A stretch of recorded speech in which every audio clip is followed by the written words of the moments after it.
Yo, what up, y'all? It's your boy Rob coming back at you once again with another live stream. So before we get started, you already know what to do. If you're not subscribed to the channel, make sure you hit the bell icon twice. Smash the like button, share this video out to all of your followers, and let's get it cracking. All right. So as people come into the room, make sure that you guys smash that like button. Also, make sure that you hit the bell.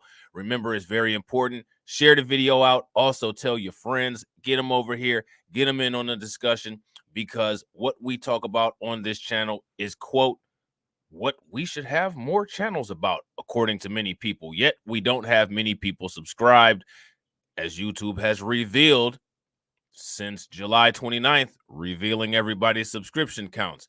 So if you guys think that this content is important, if you guys think that it's helpful, if you guys get something out of it and you enjoy it, make sure that you smash the like button. Make sure that you share the video out.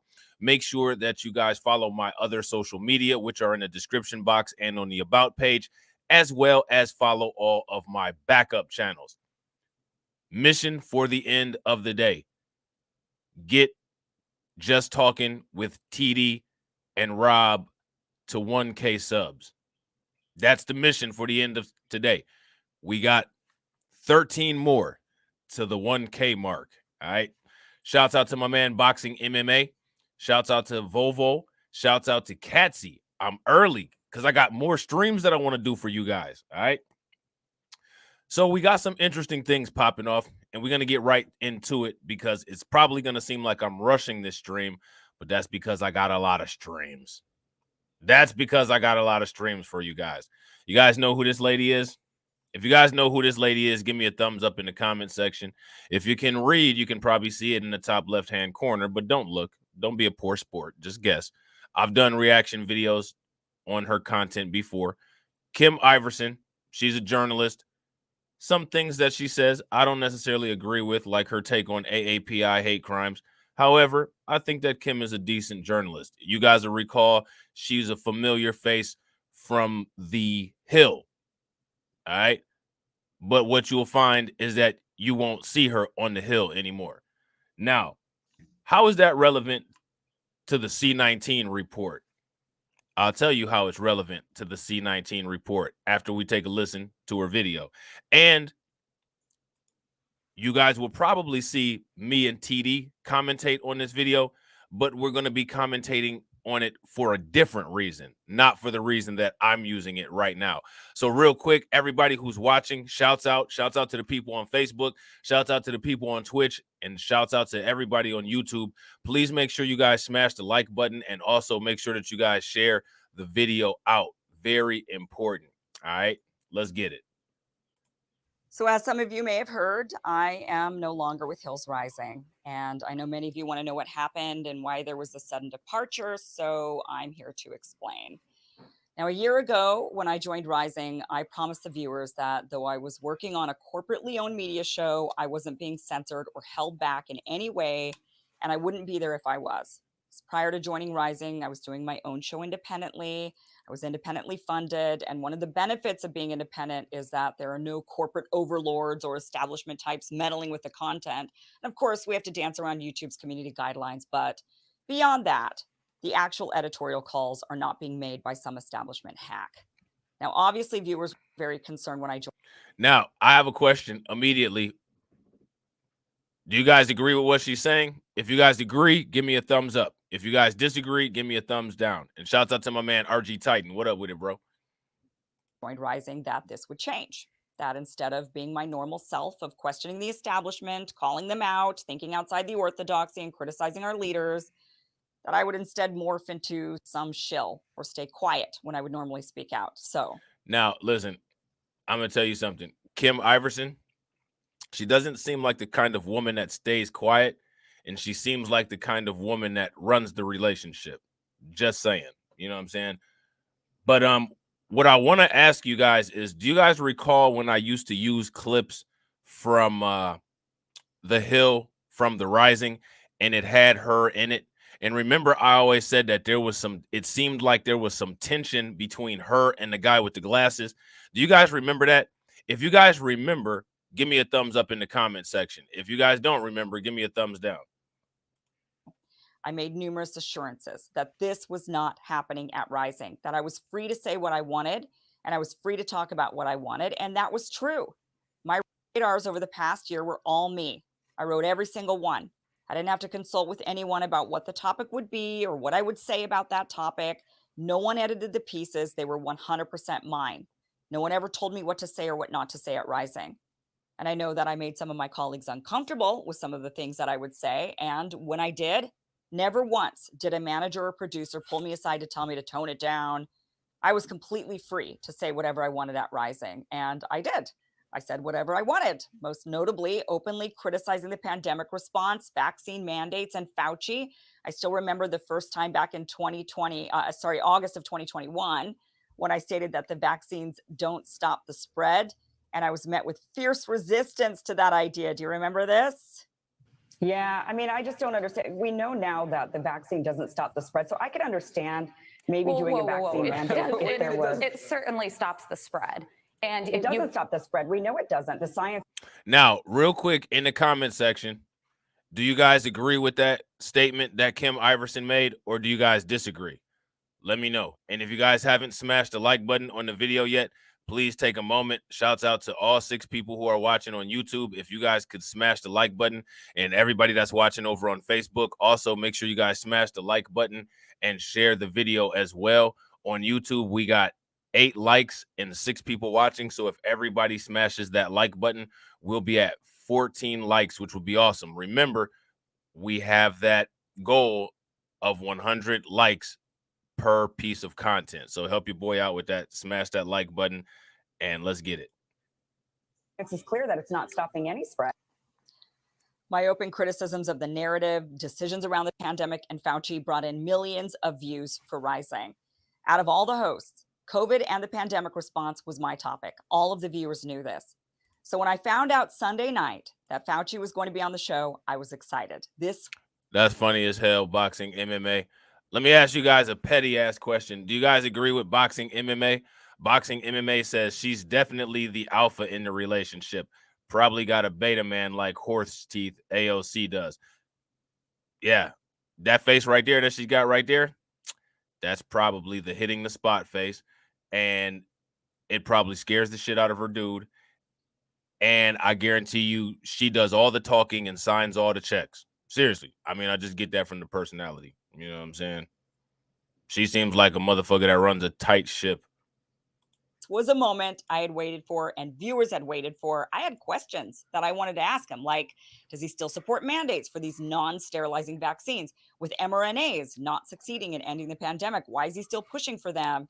And many more. I had a lot of questions. But then Sunday night, I got a call from the producers telling me that when they submitted for the interview a couple of weeks Shouts earlier, out to Tammy. What up with it, Tammy? Team had asked who the hosts were going to be, and they didn't list my name. Now, this is important, guys. Batya and Robbie would be the hosts. This is important, and this is why I'm playing this, because this is definitely relevant to the C19 channel. This is how the corporate media, places like YouTube, places like Facebook, pay very close attention to what happened to her, all right? And I want to know what you guys think about this, because this is interesting. Now, just so everybody knows, I don't know if you guys are aware, but Kim Iverson, she has a big YouTube channel. She's got like about 400,000 subscribers. Her videos get a lot of views. You know what I'm saying? She's got a faithful following. Her subscribers, you know, they appreciate her content. I want you guys to pay very close attention to this. But then Sunday night, I got a call from the producers telling me that when they submitted for the interview a couple of weeks earlier, Fauci's team had asked. Hold on. I'm gonna run this back. All right, pay very close attention starting here. Waited for. I had questions that I wanted to ask him, like, shouts out to Sugar Bum. What up with it? For these non-sterilizing vaccines with mRNAs succeeding in ending the pandemic. Why is he still pushing for them? And many more. I had a lot of questions. But then Sunday night, I got a call from the producers telling me that when they submitted for the interview a couple of weeks earlier, Fauci's team had asked who the hosts were going to be. Emmanuel, Carla, what up with y'all? They told them Batya and Robbie would be the hosts. They said originally the interview. So now this is the thing that's crazy. They cut her off of the C19 interviews because they were supposed to have Fauci on there.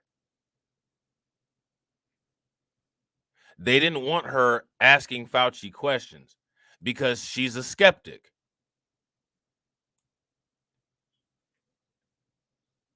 The Hill was willing to just basically sell her out.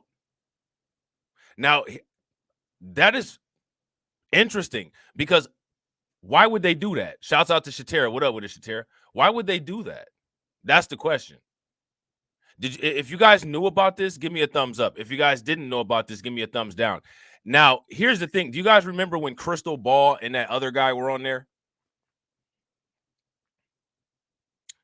They're gone too. Now, here's the question. Why can't the Hill keep big name independent journalists? That's the question. What do you guys think the answer is? Listen very closely here. Stopping any spread. My open criticisms of the narrative, decisions around the pandemic, and Fauci brought in millions of views for Rising. Out of all the hosts, COVID and the pandemic response was my topic. All of the viewers knew this. So when I found out Sunday night that Fauci was going to be on the show, I was excited. This was a moment I had waited for and viewers had waited for. I had questions that I wanted to ask him, like, does he still support mandates for these non-sterilizing vaccines? With mRNAs not succeeding in ending the pandemic, why is he still pushing for them? And many more. I had a lot of questions. But then Sunday night, I got a call from the producers telling me that when they submitted for the interview a couple of weeks earlier, Fauci's team had asked who the hosts were going to be, and they didn't list my name. They told them Batya and Robbie would be the hosts. Now, why would the Hill do that? Why would the Hill do that? In all fairness, Kim Iverson had been doing the most coverage of C19. Like, she literally owned that section of the Hill. That's the only part that I watched, for real, for real. I watched the Hill a while back when Crystal Ball was on there, but then when her and that other guy left, I fell off and stopped watching the Hill. I read articles that they come out with, but I don't watch the YouTube channel. Tammy says that she's seen the same thing happen to a local radio talk show host in Baltimore. Now, you guys, tell me about it, Tammy, because I didn't know about that. Have you guys seen this? And if you guys have seen this, who have you seen it happen to? See, because my question is, I believe every word that she's saying because of how tight the censorship has been about C19. Now, my question is, how many people do you think experienced the same thing that she did? And we just don't know about it. How many people do you guys think this happened to and we just don't know about it? They said originally the interview was going to be earlier than when I typically show up. And so they didn't think to include me. Now, I dispute this because there have been numerous occasions when a guest who they know I would be particularly interested in talking with is scheduled early. And then they ask me if I want to join to be a part of that interview. Sometimes I say yes, sometimes I say no. But I think obviously interviewing Fauci of all people, it would have been one of those times to ask me. So I told the producers that they needed to go back to Fauci's team and tell them I'm in the interview. And if you won't agree to do it, then we make a segment about that. We say Fauci wouldn't face us, that it needed to be all of us or none of us, especially since the interview had been moved to later in the day when I'm there. So I made it clear that anything other than this would cause the viewers to lose trust in Rising, and trust is what matters most. The viewers had flocked to Rising for this content, and to let them down like this would just break their trust completely. So they seem to understand this Sunday night. Now, the next morning, as I'm ready to join the show and I'm getting ready to do my radar and possibly interview Fauci, I got a phone call from the executive producer telling me that they had made the final decision to not approach Fauci's team, but to instead move forward with the interview without me. They wanted me to come on the show, record a couple of segments, then ask me to leave. Kind of, Shatera, but not really. Kind of.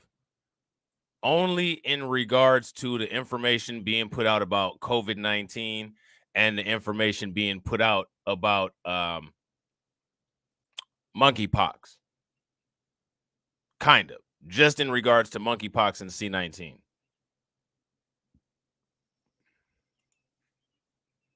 so that they could interview Fauci. And I expressed that this was a giant mistake, that the viewers would no longer trust the show, that I had told viewers I wouldn't be censored or held back. And how can I go back to the viewers after this and say Shouts with a out to straight Val. What face up with it, Val? that I'm not being censored or limited? How am I supposed to do that? I mean, there were times in the past when viewers would accuse the show of holding me back or censoring me or limiting me, and it wasn't really the case. It was other What up with it, circumstances that Angelina? made it to where I Or wasn't in the Angela? segment.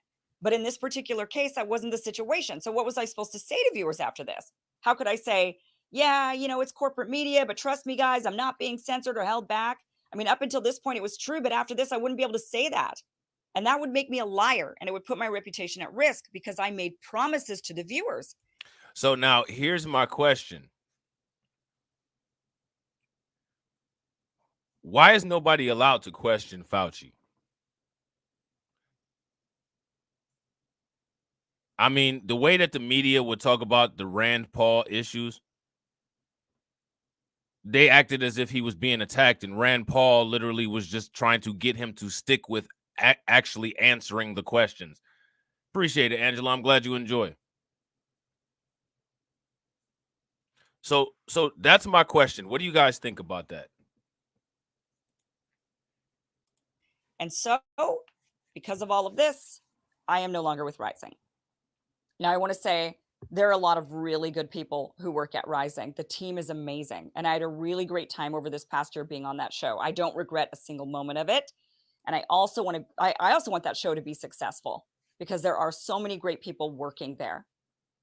And I hope for the sake of those great people working there who are now worried about their jobs, that those who are making the editorial decisions will go forward, making better choices, understanding that viewers' trust is the most important thing. It's the only thing. And the only way to gain and maintain that trust is to keep your integrity. And sometimes, in order to keep your integrity, you have to make a tough choice. So that's it. Going forward, I will be posting Monday through Thursday on my channels on Rockfin, YouTube, Rumble, and Locals. So you're still going to get those great pieces from me that you're used to getting. You're just going to be seeing them someplace else. And I hope you join.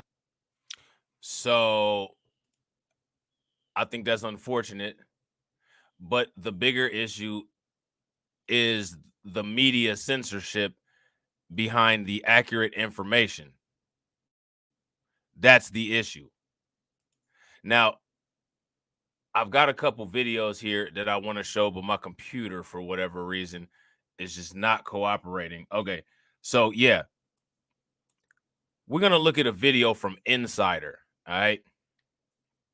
And I want everybody to pay attention to this video.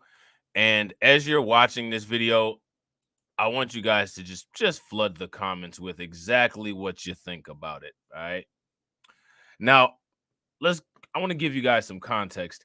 I don't know if you know this, but the LGBTQ community is complaining about the way that monkeypox has been covered.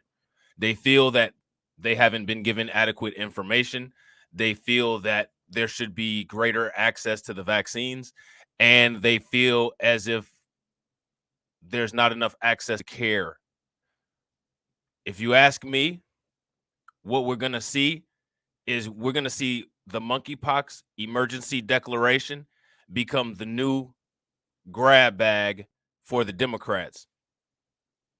You're going to see a plethora of Democrat states declaring monkeypox emergencies, Democrat cities as well. And this is about to become politicized and just become a complete rerun of C19. Exactly, Katsy. They're the primary recipients of the vaccine. So here's a wonderful picture. I hope everybody's done with their breakfast and it's digested, because the left side of that nose right there just make you want to vomit. But actually, the entire monkeypox situation to just make you want to vomit. But that's another story for another day. You guys can watch my older streams about that. Monkeypox patients are recalling their ordeals with the disease. Now, I got two accounts of this, okay? There's one from this that we're going to watch, and then there's another from a Jimmy Dore video that we're going to check out a couple parts of, all right? So let's watch. the fever didn't go away. I was taking ibuprofen, paracetamols, antihistamines, every single medication I could find, and nothing helped. At this point, I started to call 111 to get help from emergency services. And every single time when I called them, I was told that this is not an emergency. You know, the first few days, the first week since I realized I had it, it was. I want you guys to pay very close attention, and everybody that's giving a testimonial, I want you to tell me what you all notice about them immediately. So I'm going to run it back. What do you notice about these people immediately? And every single time when I called them, I was told that this is not an emergency. You know, the first few days, the first week since I realized I had it, it was mostly flu-like symptoms. So I had, you know, intense fever, full body chills, sweating through my sheets at night, sore throat, cough. Those lasted about 5 to 7 days, and as those let up, more and more lesions were appearing across my body. I remember clearly that I cried on the phone saying that I think I'm gonna die because I can't eat, I can't drink, you know, I can't even swallow my own spit. I am just very tired, just lying down, and nothing is happening.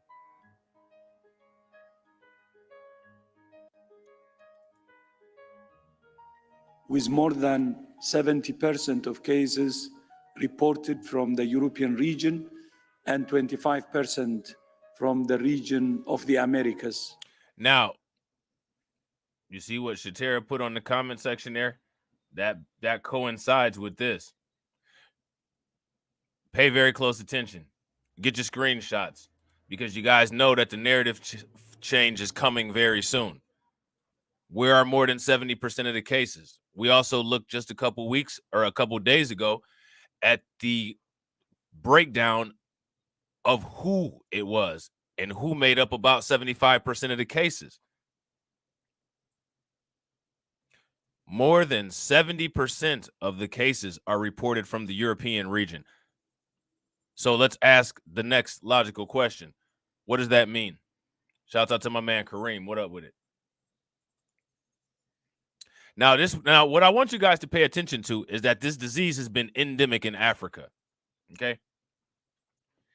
As much as the mainstream media keeps repeating that because they're ashamed that this is coming out of Europe, one thing that they're not talking about is, why is the world response to it like it is now, when it was just left to affect all of those African people?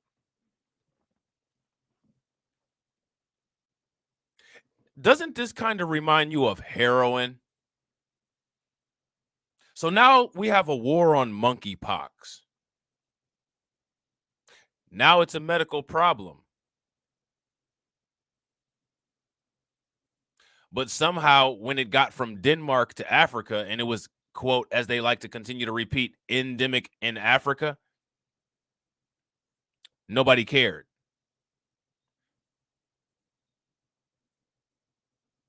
Monkeypox is yet another reason, in case white people still don't get it, why black people have to remind the rest of the world that our lives matter. Because the handling of monkeypox since its discovery, in addition to police brutality, in addition to economic sanction, in addition to everything else, prove otherwise. If you guys agree, give me a thumbs up. If you guys disagree, give me a thumbs down. From the European region and 25% from the region of the Americas.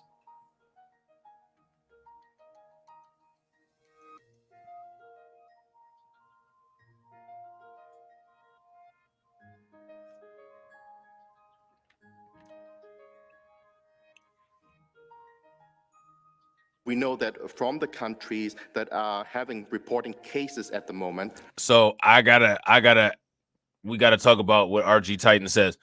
RG Titan said now there's a bunch of non-black folks spreading it, so now they're butthurt when we call it like we see it. Now here's my question. Are they more butthurt when they're dealing with an active infection with open lesions, or are they more butthurt when we talk about it? Let me know what you guys think.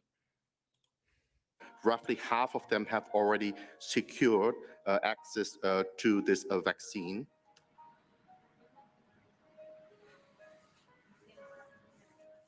the global monkeypox outbreak represents a public health emergency of international concern. I agree. There you go. You guys see that in the right there. What do the experts say? It's posted right up there. Now, you guys have to remember, we've been saying, why aren't they reporting this accurately since this issue started? We had been saying that it wasn't being handled properly. We were saying that it would get out of control. Literally said all of this stuff. Look where we are now, ladies and gentlemen. And real quick, everybody, we got 19 viewers. Shouts out and thank you to all 19 people that are watching. And we got 14 likes. If everybody can take a moment and bang on that like button and get us to 36, that'll get us closer to our 100.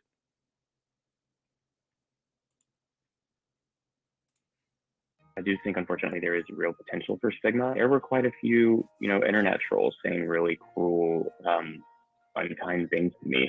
And, I'm afraid that reflects in the real world too, right? Like if people who perhaps are homophobic or have prejudice or whatever see this. For one, what does prejudice have to do with anything other than the media coverage of how they keep bringing Africa into this discussion?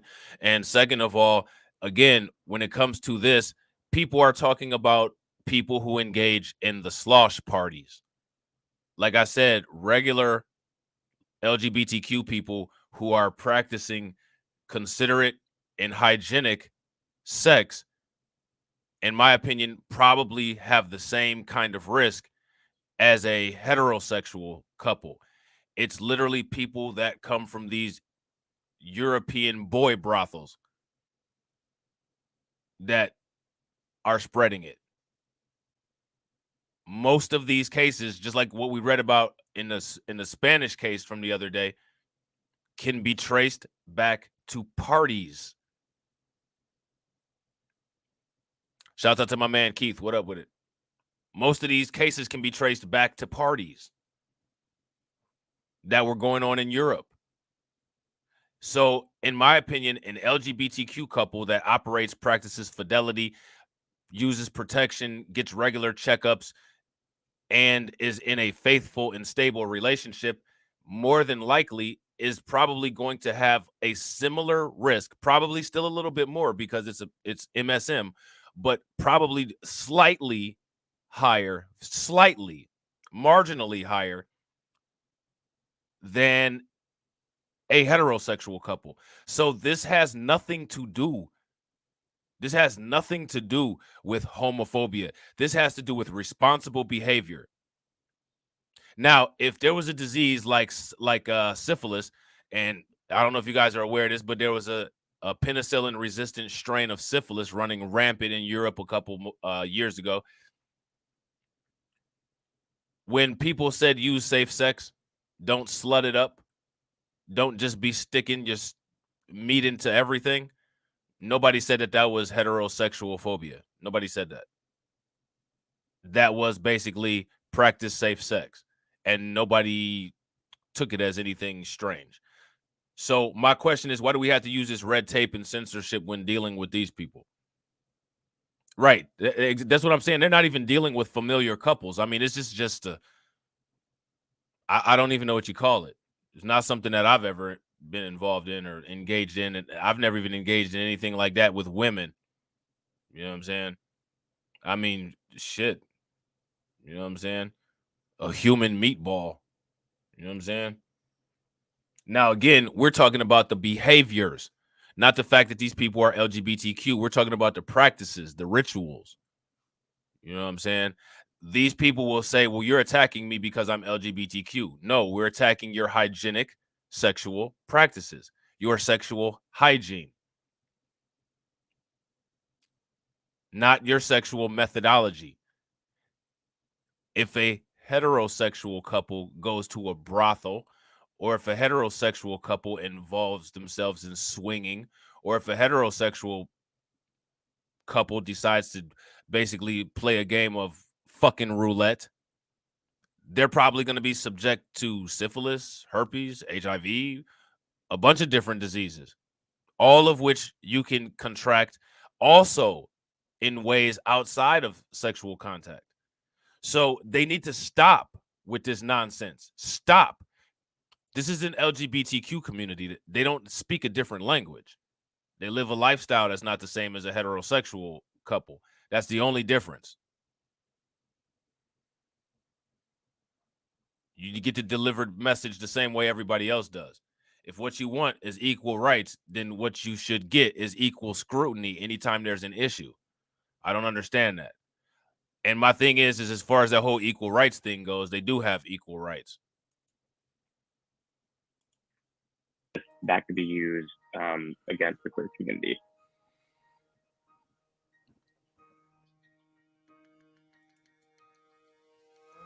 It will be a struggle to contain the spread quickly. I think it will. Now, here's my question. Why is the struggle? The only reason why it would be difficult to maintain the struggle, to maintain the outbreak. The only reason why it will be difficult is because of people just wanting to be non-compliant. Just they have no desire to do anything to try to curtail their own behavior to stop the spread. That's it. Literally, these people not practicing safe sex, not practicing sexual hygiene is just as much a disregard as people who don't wear masks or practice social distancing. And that's before you even get into something invasive like a vaccine.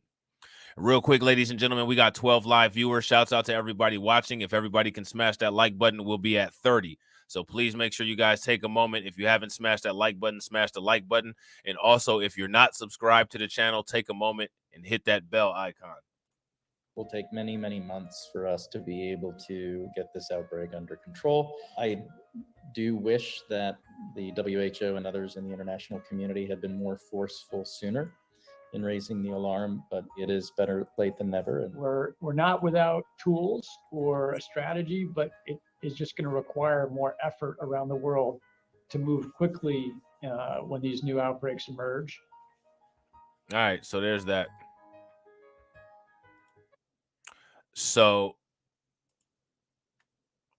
basically, in watching that video, a lot of what we've had talked about has been reinforced. So, I mean, like, my thing is this: when it comes to monkeypox, this is literally just wash, rinse, repeat. It's literally wash, rinse, repeat. All we're doing right now is just patting ourselves on the back and saying, see, we were right. And despite the fact that we had accurate information and we can say, see, we were right, look at what YouTube does to the numbers. I mean, you know what I'm saying? Like, you literally go from having 22 people watching to having 9 people watching. It makes no sense, but that's YouTube.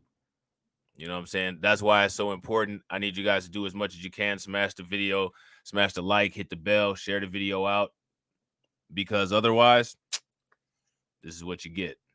You know what I'm saying? So we're going to check out this Jimmy Dore video. All right, somebody corrected me on my pronunciation, and I think somebody corrected me before, but let's listen. Guess what's going on? Monkeypox is happening. Now, I don't know if I should do a spoiler alert, but I have Dr. John Campbell's going to. Now, what do you guys notice about this person here, this TikTok video, this woman named Holly? What do you guys notice immediately? Give me in the comment section what you guys notice about her immediately. Also, putting objects up there. You know what I'm saying? Organic and non-organic. Carry bacteria. Not to mention the route, the vehicle. I don't know if you guys know about fecal matter, but from what I understand, fecal matter is about 2/3, just the weight of fecal matter is 2/3 bacteria. So I mean that can't be hygienic. You know what I'm saying? Going to come on after this, and you're not going to believe what he has to say about monkeypox. But first, I came across this TikTok, and this is a young lady who claims she has monkeypox, and it certainly looks like she has it. And she's complaining that the doctors and the CDC aren't informing the doctors on how to take care of people like her. Let's listen. It's absolutely crazy to me. And I'm going to try and do this in 3 minutes. Sunday morning, I woke up with an insane rash on my forehead and chest. I thought, okay, if this doesn't go away by tomorrow, I'm going to go to urgent care. I go to urgent care the very next day. They say, oh, that's MRSA. I said, okay, well, can we test it? Now, I got 2 questions for everybody. 2 questions, because this is stuff that we need to know. First question is, who knows what MRSA is? If you know what MRSA is, type it into the comment section. If you don't know, put an angry face in the comment section. Next question is, I mean, this disease, this is the lie detector test right here. This will tell you if your guy is on the down low. This will tell you where you take loads at. This will tell you if you're undercover. You know what I'm saying? So my question for everybody, my other question for everybody is, who do you guys think the first celebrity and the first politician with this will be? Somebody give us what MRSA is in the comment section. To make sure. They said, oh, yeah, if you want. They take a culture. They say it'll take 3 days to come back. Give me an antibiotic, but tell me to see my PCP immediately. So I see my PCP. What's a PCP? Personal. All right. So that's a question for everybody. What's a PCP? And PCP, that's what got Smokey moving funny on Friday, right? Is that what they're talking about? It's angel dust, Holmes. That.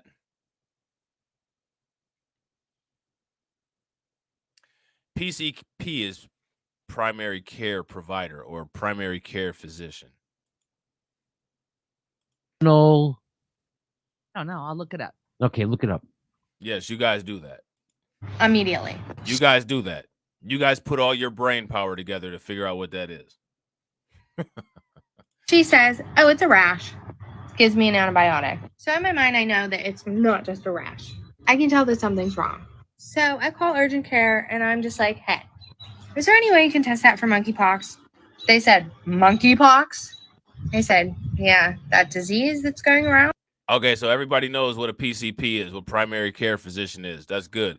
What is MRSA? What is MRSA? What is MRSA?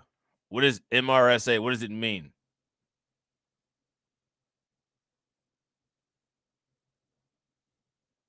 So you go to the doctor's office and, oh, you did? You answered it, Katsy? I didn't see it. Where'd you put it at? Oh, okay. Yeah, here. She did answer it. Methicillin-resistant Staphylococcus aureus. Now, what does that mean? What does that mean? Staph aureus or Staphylococcus aureus is what's called a normal flora. Now, my question is, who knows what a normal flora is? You all know what normal is, right? It's a city in Illinois, and it's also a condition that most people have. Flora is an organism, okay? A bacteria. So a normal flora is a bacteria that normally appears in a certain area. So Staph aureus is a normal flora that appears on your face or any parts of your skin. The problem is that with overuse of antibiotics, they develop this chemical called a beta-lactamase ring. And what a beta-lactamase ring is it's a ring that deactivates the active ingredient in penicillin and penicillin derivatives, which means that it becomes antibiotic resistant. So what this means is that these physicians looked at her face and said, it looks like you have an outbreak of methicillin-resistant Staphylococcus aureus, which means that to treat whatever condition it is on her face, they're assuming that it has to be treated with some antibiotic, maybe like Cipro or tetracycline, that's not in the penicillin family. Does that make sense? Does everybody understand that? If I ask you guys to repeat that, can you repeat it 3 times? Yes, no, maybe?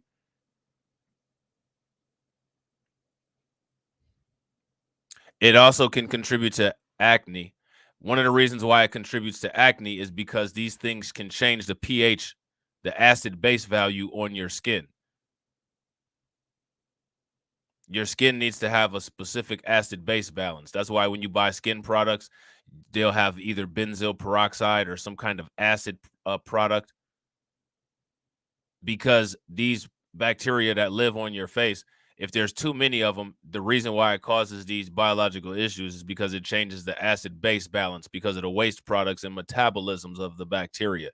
Usually what they call anaerobic bacteria, which anaerobic bacteria are, take a wild guess, bacteria that don't use oxygen. They can create an acidic environment. Aerobic bacteria can create an alkaline environment. So that's where you get that. They said, yeah, we don't do that. So I get a third opinion, see another PCP. I go in, she says, let me go get my colleague. So now I have 2 doctors staring at me. They both say, I have no idea what this is. You can go back to work. So I'm driving home, tell my boss I can come back to work. They call me 45 minutes later, said, do not go anywhere. We think this is monkeypox. Please go see this dermatologist tomorrow. So now pay very close attention how none of the doctors that she went to, they didn't do any kind of testing. The very first doctor that she went to just automatically ruled out anything, didn't send her to a colleague or a second opinion, and none of them took a skin culture. So now let me ask you guys a question. Do you guys feel that the physicians that she was seen by are competent? If you guys feel that they're competent, give me a thumbs up. If you guys feel that they're incompetent, give me a thumbs down. And yeah, in my opinion, Cassie, a dermatologist would be appropriate because monkeypox causes changes in the skin, the papules. So a dermatologist that's competent should be able to recognize those skin changes because they're a skin doctor. Believe it or not, viral infections actually have different looking lesions than bacterial infections. I would have sent her to a dermatologist to identify the disease. Once they identified it, then send her to infectious disease, because I don't think those primary care physicians were confident with diagnosing it, which is why they sent her to for a second opinion. You know what I'm saying? And yeah, I agree, Cameron, because she's not a man, and because, you know, probably because she's not a man, because you never know if women aren't gay anymore. Let's just keep it a buck. You know what I'm saying? You can see a woman walking down the street with her man, and then at the bar, you know what I'm saying, throat kissing her best friend after a couple drinks. So, you know what I'm saying? You never know how that goes. You know what I'm saying? I guess it's based on the situation. You know what I'm saying?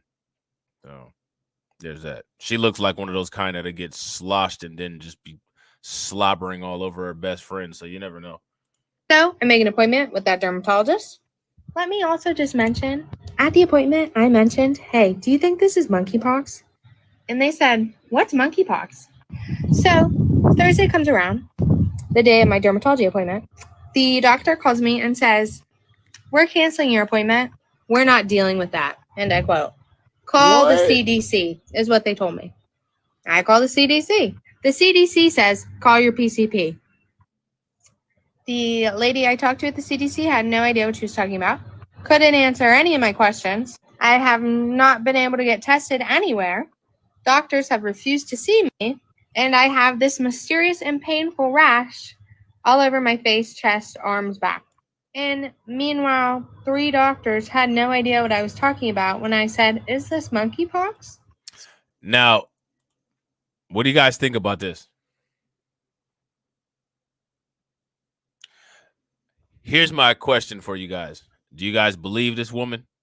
If you guys believe this woman, give me a thumbs up. If you don't believe this woman, give me a thumbs down. And let me know why. Why or why not? So if you're wondering how COVID got spread around so easily for 2 years, we were locked Right, down Shakira. and millions of people died, it's because the CDC has no idea what they're doing. Nobody's educated, not even doctors. And doctors will refuse to see. And doctors will refuse to see you if you have it. So I can't vouch for the veracity of that TikTok, but it sounds like it doesn't sound made up. Cameron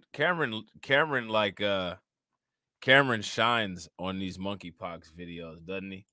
If you guys think that Cameron shines on these monkeypox videos, give me a thumbs up. He said her dude got some explaining to do about his, quote, business trip in June. You guys agree with Cameron? If you guys agree with Cameron, give me a thumbs up. If you guys disagree, give me a thumbs down. Yeah, and I have no idea what she's smiling about. Yeah, RG Titan says her man's on the down low.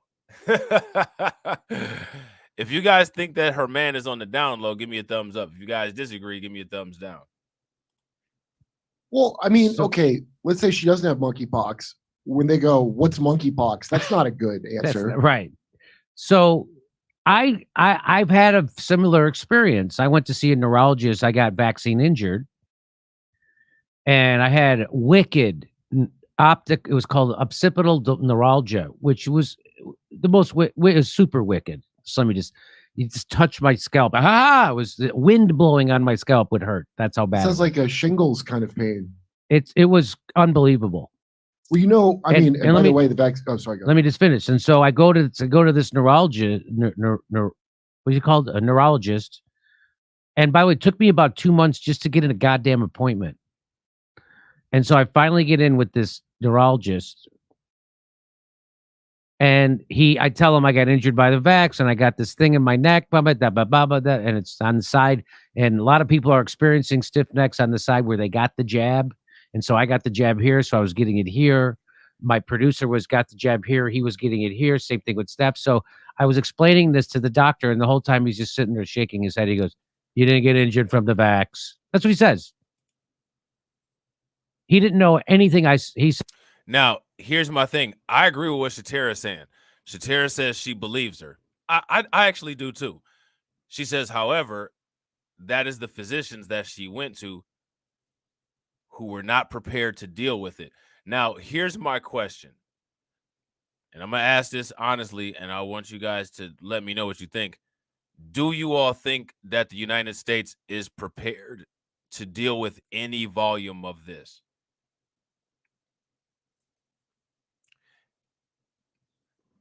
Remember when this first happened and they said that the United States, there was plenty of vaccines and all of this? Now we're dealing with vaccine shortages. Now we're dealing with all of these places. Just everything has changed since the beginning of this. Everything's changed. Now we're in this emergent situation.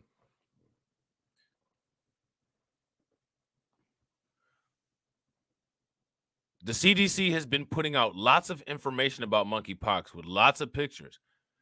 Here's my question for everybody. Why are these physicians not able to properly diagnose this? The CDC put out guidelines on how to diagnose it. The CDC said what to do if they suspect somebody has it. So now my question is, how are we not prepared? Says, what's this because I had listed the medicine I was taking. I go, it's ivermectin. You never heard of ivermectin? I go, it's on the WHO list of essential medicines. You never heard of that? He had never heard of it. He's according to him. And he encouraged me to get my booster, and that my pain was not from the vax. That was his, and he didn't know anything about anything. Oh, by the way, we took off our masks. He goes, "Are you vaccinated?" I go, "Yes, that's why I'm here." And he said, "Okay, so am I. We can take our masks off," thinking that the vaccine stopped transmission and contraction. Wait, the doctor you eventually went to, that's him. That was the neurologist. I went to a neurologist for this, and he didn't know how the vaccine worked. But you did go to somebody eventually that I thought helped you, or no? So I was already in a trial by what Dr. Yoganda was running. By the way, we're going to have him on. His paper just got published for peer review. And he was the one who had me on fluvoxamine, ivermectin, on all this other stuff to help treat it. They were trying to figure out what would work. And so anyway, I'm just letting you know that I had a very similar experience. I was lucky my primary care physician, that's my PCP, my primary care physician, was up to date on people and the vaccines and COVID and what to do. She was on the front lines of prescribing steroids for people who were sick with COVID when they told her not to. And then a couple of months later, they all said, "Oh yeah, you should prescribe steroids for them." So she didn't listen to the bullshit. She knew what to do. I was lucky to have a great primary care physician, and but I was unlucky to have such a shitty neurologist, which I'm going to guess most doctors are like that. So Jimmy, go ahead. Have you ever heard that And again, for context, like the vaccine is great, like nothing to take away from it. Oh, But some it's people get more great. vulnerable to shingles right after getting the boosters. And There's isn't been- monkeypox a kind of shingles related virus? 'Cause So it's all kind of- smallpox, a lot of Yeah. people have been trying to associate it with the, but of course, there's no scientific studies to say so. But this is the interesting thing. This is the interesting thing. Here's Dr. John Campbell. Now, you know, we go to him for our info on COVID because he's going to give you the straight dope. He's not funded by big pharma. He's just interested in medicine. And so here's what hey, watch this. Well, you're most welcome to today's talk, Tuesday, the 31st of May. Now, the main thing we're looking at today is it turns out that the National Institutes of Health in the United States and the Wuhan Institute of Virology have both been working on monkeypox. Whoa! The NIH in the United States and the Wuhan Viral Institute were also working on monkeypox. And What are the now, odds? and now there's a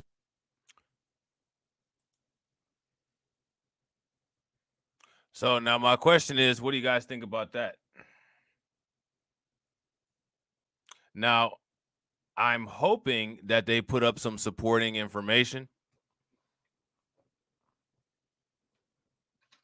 But my question is anybody surprised by that? If you guys are surprised, give me a thumbs up. If you guys are not surprised, give me a thumbs down. I'm going to play that one more time. A lot of people have been trying to associate it with the, but of course, there's no scientific studies to say so. But this is the interesting thing.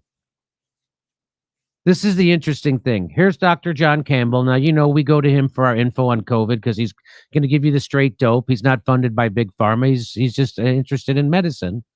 And so here's what hey, watch this. Well, you're most welcome to today's talk, Tuesday, the 31st of May. Now, the main thing we're looking at today is it turns out that the National Institutes of Health in the United States and the Wuhan Institute of Virology have both been working on monkeypox. Whoa!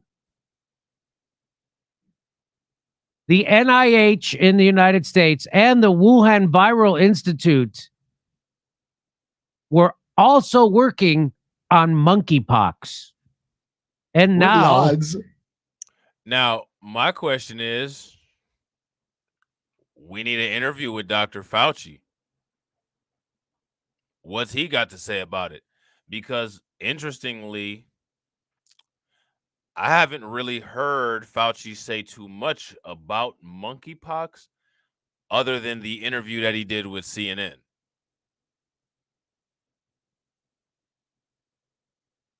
And I got to agree with Muffet. Shouts out to my man Muffet. What up with it?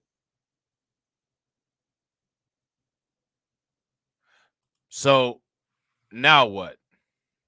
My question is, why does it seem that the United States and Wuhan seem to be working on the same kind of projects at the same time a lot of the times? Why is that? And ladies and gentlemen, we got 23 live viewers. Shouts out to everybody that's watching. And we got 22 likes. If everybody can bang on that like button, we will have 45 likes, which will be awesome. So please make sure you guys take a moment and smash that like button. and now there's a monkeypox outbreak. Kurt, what are the odds of that? I'm going to say 50-50.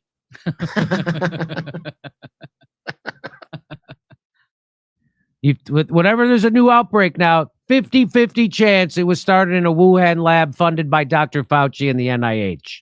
I mean, not even a different virology lab accident. The same one. The same one. Here we go. Well, you're most welcome to today's talk, Tuesday, the 31st of May. Now, the main thing we're looking at today is it turns out that the National Institutes of Health in the United States and the Wuhan Institute of Virology have both been working on monkeypox, coincidentally, before the outbreak that we are currently experiencing. So rather strange. Now, we're not going to be talking about the involvement of the NIH in SARS coronavirus 2. Now, watch how he gets cheeky. So now he's going to get cheeky. Watch this. Possible gain of function research. We're not going to be talking about the Wuhan Institute of Virology and the fact that it coincidentally is only 14 miles from the wet market where the COVID-19 pandemic allegedly started. We're not going to be talking about the World Health Organization's frankly embarrassing, farcical I don't like to use the term investigation into the origins of this virus. We're just going to stick to the facts about monkeypox, not COVID-19, not SARS coronavirus 2, although you may draw some parallels. Now, let's start off by looking at... So that was pretty cheeky of him. I mean, he did everything except draw a dick around it.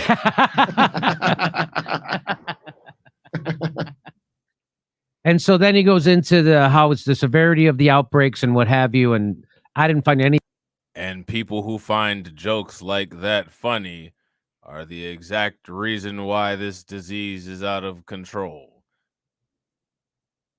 Just saying. I think Dr. Francis Cress Welsing might have wrote something about that.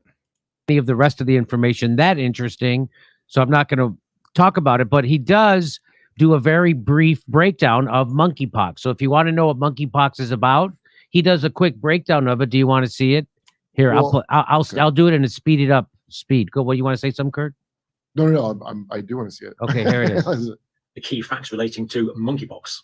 First, we're going to think about how this disease spreads, how it's transmitted. It comes from close contact with animals or humans. It originally comes from animals. The reservoir is in animals. It's a zoonotic disease. It's spread in respiratory droplets, so we breathe it out so you can breathe it in through other people's exhaled air. It can be transmitted from the lesions. That means the spots. Now, here's my question. If it can be transmitted through respiratory droplets, what's the frequency? Because if it could be transmitted through respiratory droplets, in my opinion, most of the cases wouldn't be concentrated in MSM.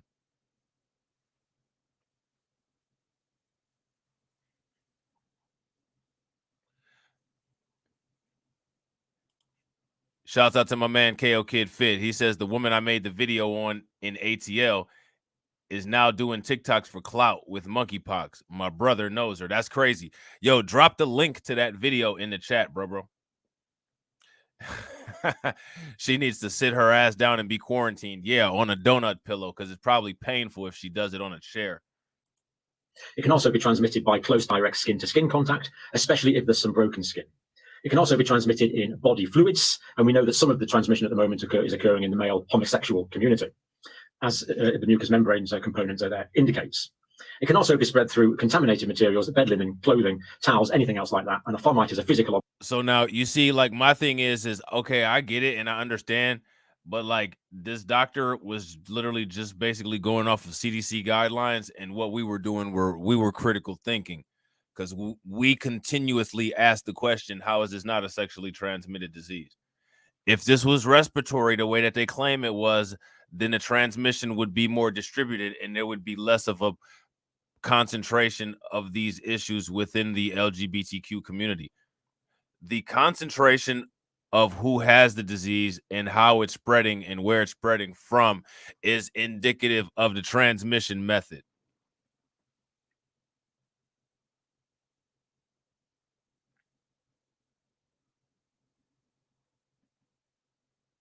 I agree, Muffet. And I agree with you, Shatera, as well. If you guys agree with Shatera, if you guys agree with Muffet, give me a thumbs up. If you guys disagree, give me a thumbs down. And everybody take a moment. Make sure you guys go over there and check out that link that KO Kid Fit put in the comment section.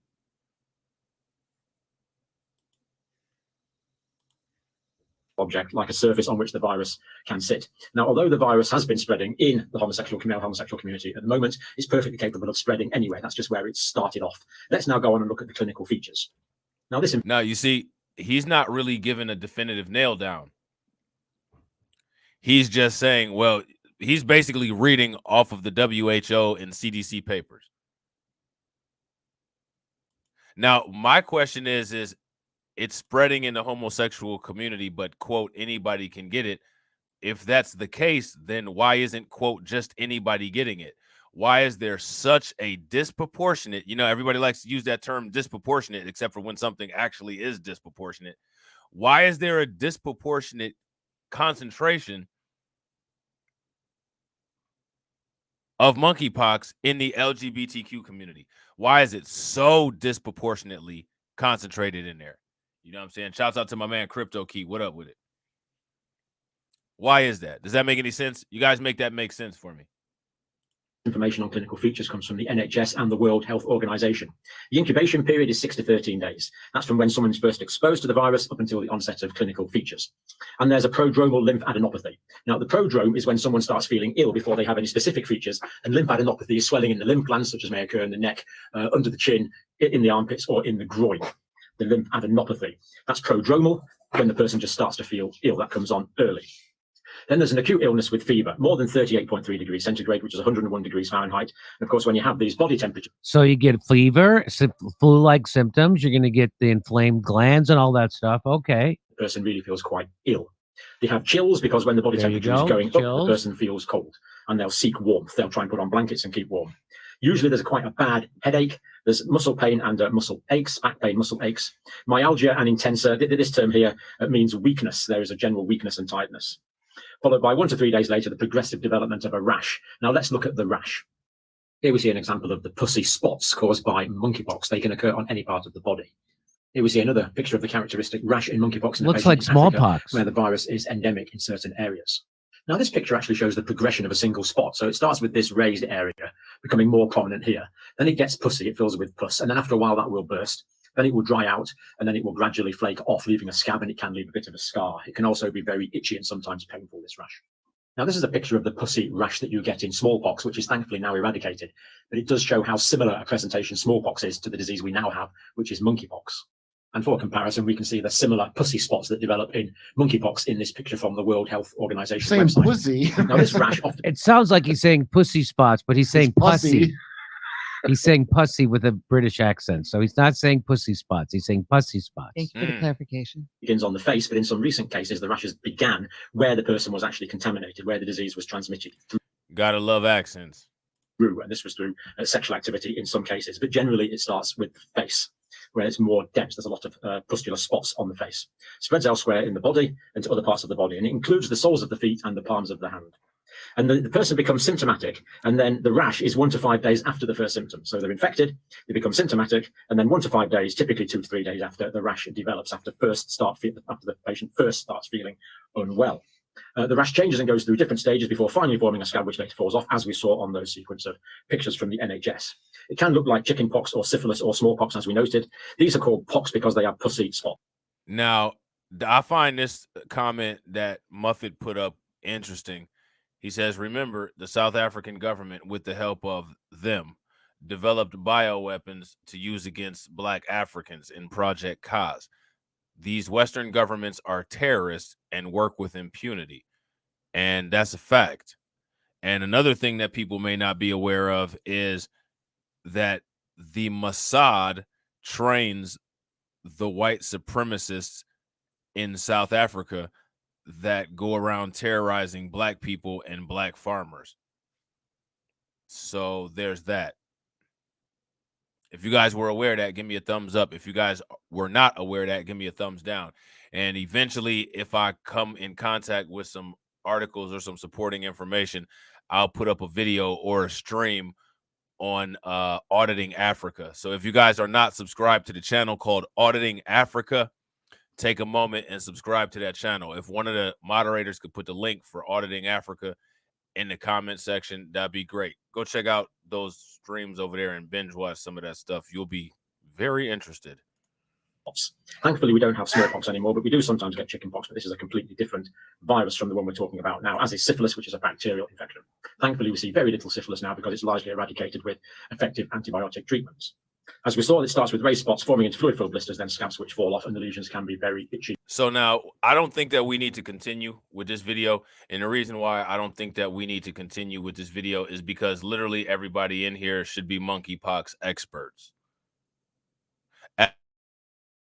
At this point, you guys should be monkeypox experts. Do you guys feel like monkeypox experts? If you guys feel like monkeypox experts, give me a thumbs up. If you guys don't, give me a thumbs down. So there's some interesting things that have happened recently. I don't know if you guys are aware. You guys probably are. If you guys follow my other channel, Blacklight Revelations 1, you guys will see that I posted some community posts about this information.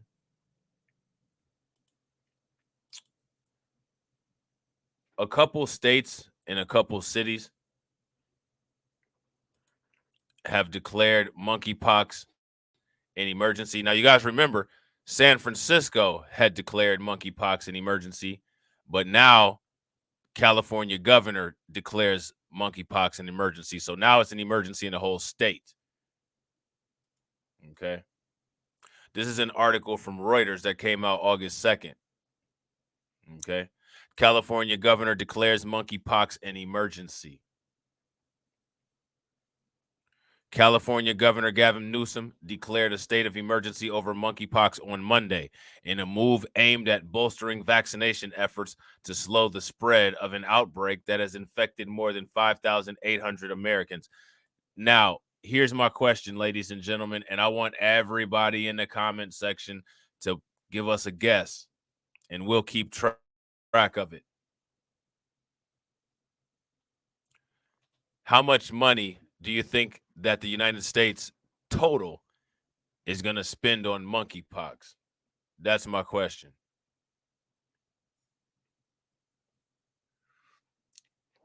And here's another question. How can we capitalize on it and get a chunk of that money? So now here it says California, the nation's most populous state, has confirmed 827 cases of monkeypox, the second largest tally after the 1,390 infections documented in New York. Now, that's just out of control.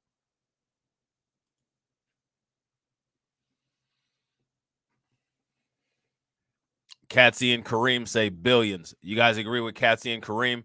If you guys agree with Katsy and Kareem, throw some radiation emojis in the chat. Do you guys think that it's worth spending billions? Do you guys think that billions need to have been spent? Or do you think that this is unnecessary and it could have been prevented? So now here it says the first case of monkeypox in the United States was confirmed in Massachusetts on May 20th. And we've been covering this since. We've been covering monkeypox here on Black Light Revelation C19 since the first case in Massachusetts. And what I want people to do is binge watch this content on this channel as you guys scroll through your home screen. If you guys ever see the videos pop up on your home screen, watch all of them and take notes. Literally every single video. Watch them all and take notes.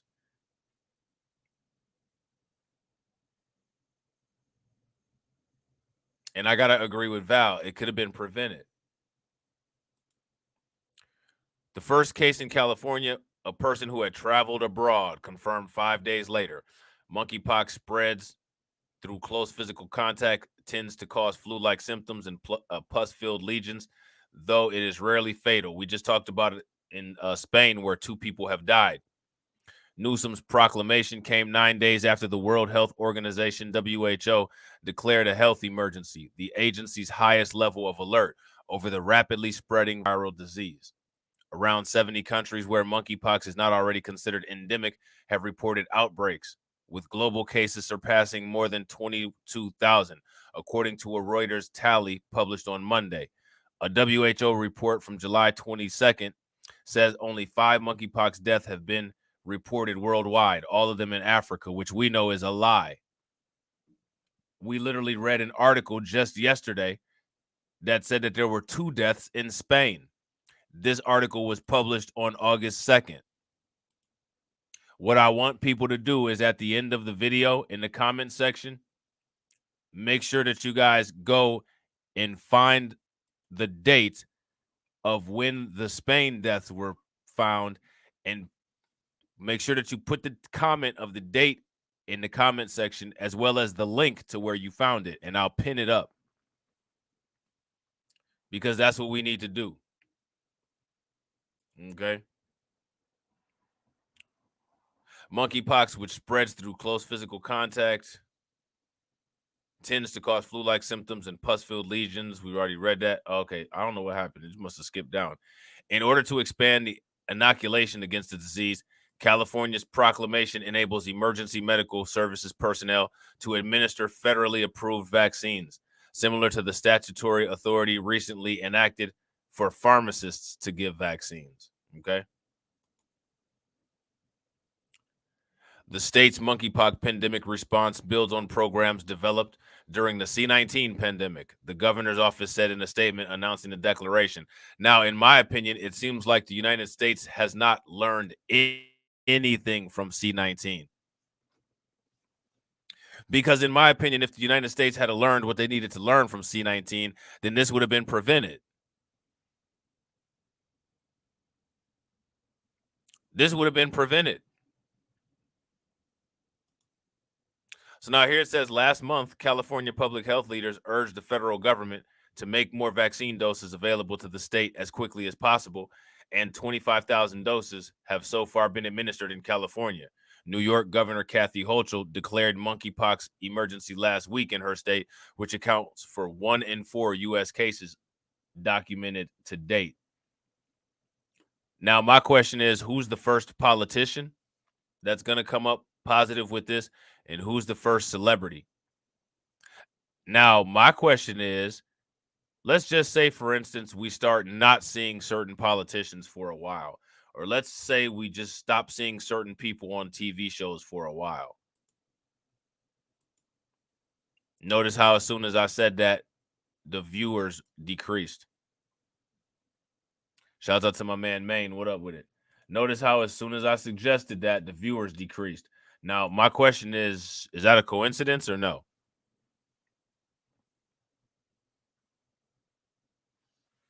Everybody's saying booty jig.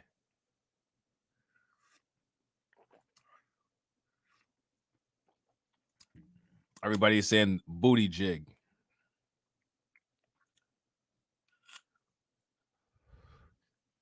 If he get infected, he gonna be squirming around in his seat doing a booty jig.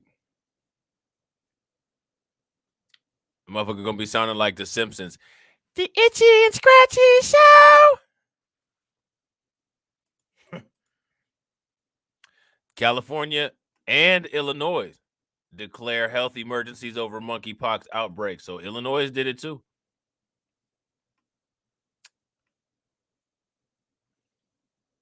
The Windy City. Guess there's too much blowing going on there. You know what I'm saying? Guess there's too much blowing going on in the Windy City.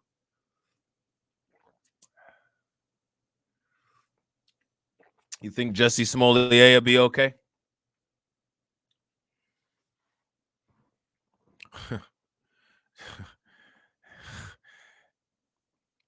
Do we need to get on our knees and put on safety goggles to make sure nothing sprays anywhere and say a prayer? You know what I'm saying?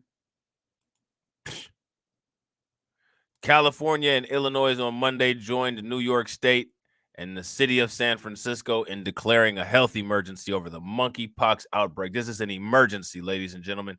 This is equivalent to your house burning down. It's just your ass.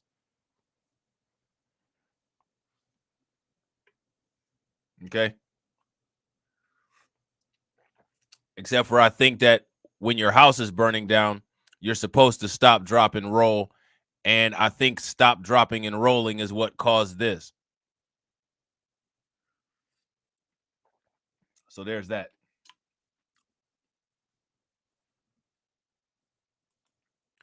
Why it matters.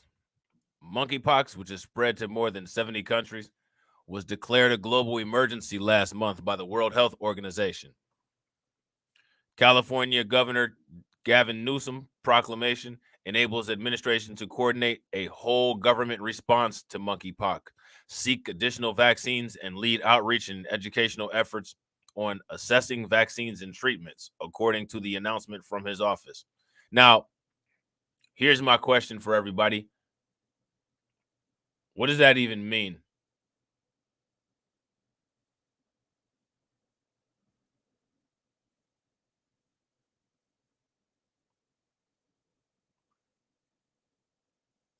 What does that mean? Does anybody know what that means?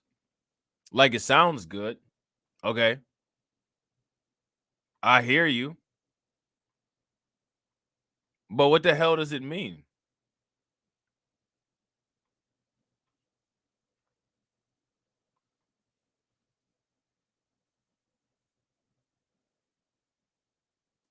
What does it mean?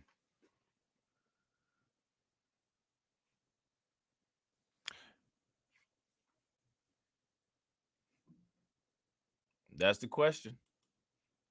We'll continue to work with the federal government to secure more vaccines, raise awareness about reducing risk, and stand with the LGBTQ community fighting stigmatization, Newsom said in a statement. No one is stigmatizing the LGBTQ community, so I don't know why they keep mentioning stigmatization.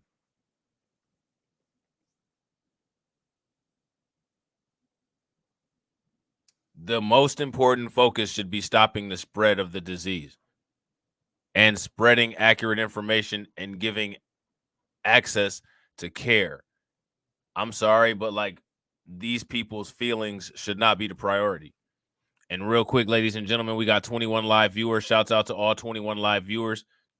And we got 26 likes. If everybody can take a moment, bang on that like button and get us to 47 likes, it would be greatly appreciated.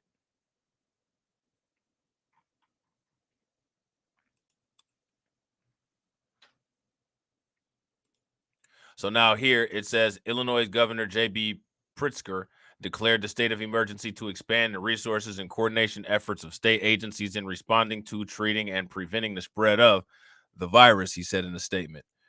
Pritzker also noted that monkeypox has disproportionately, affected the LGBTQ community, and the states will ensure the LGBTQ community has the resources they need to stay safe while ensuring members are not, quote, stigmatized as they have access to critical health care. When have we ever got a guarantee that we won't be stigmatized? I think when it says that a community won't be stigmatized, the automatic transfer of the stigmatization for the event causing the stigma is going to be shifted to Black people somehow, because that's what the evidence shows. When a community is guaranteed they won't be stigmatized, somehow we become the face of something that we had nothing to do with.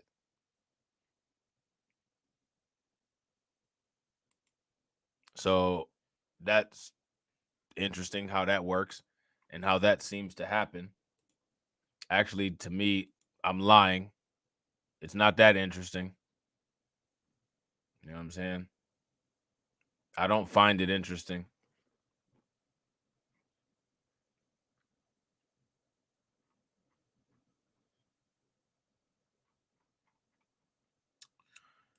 I don't find it interesting at all.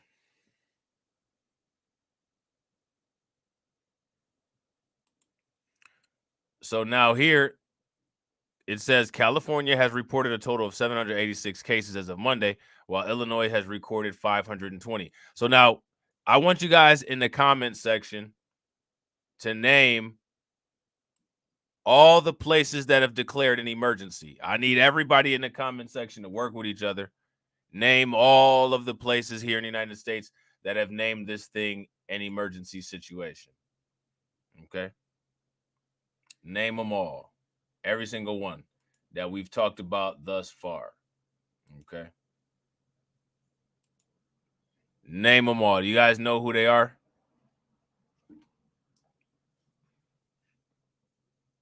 And somebody make sure that you get them all. Every single one. We got a couple cities and we got a couple states. You know what I'm saying?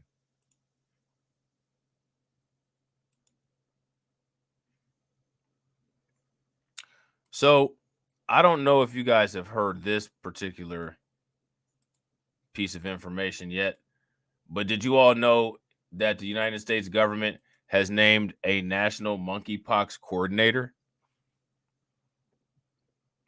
You guys are awesome. You got them right. And I got to agree with Cameron Jones. Soon it'll be all Democrat areas, except for Manchin's area. Probably the places in West Virginia. I think that's where Manchin is from. National monkeypox coordinator named as more states declare emergencies. What do you guys think about that? Now let's check out this video real quick. This is exactly the same scenery that we saw when we looked at New York City.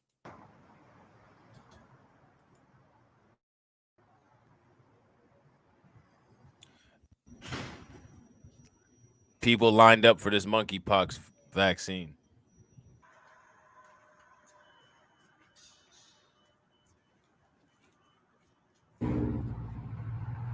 Look how long those lines are.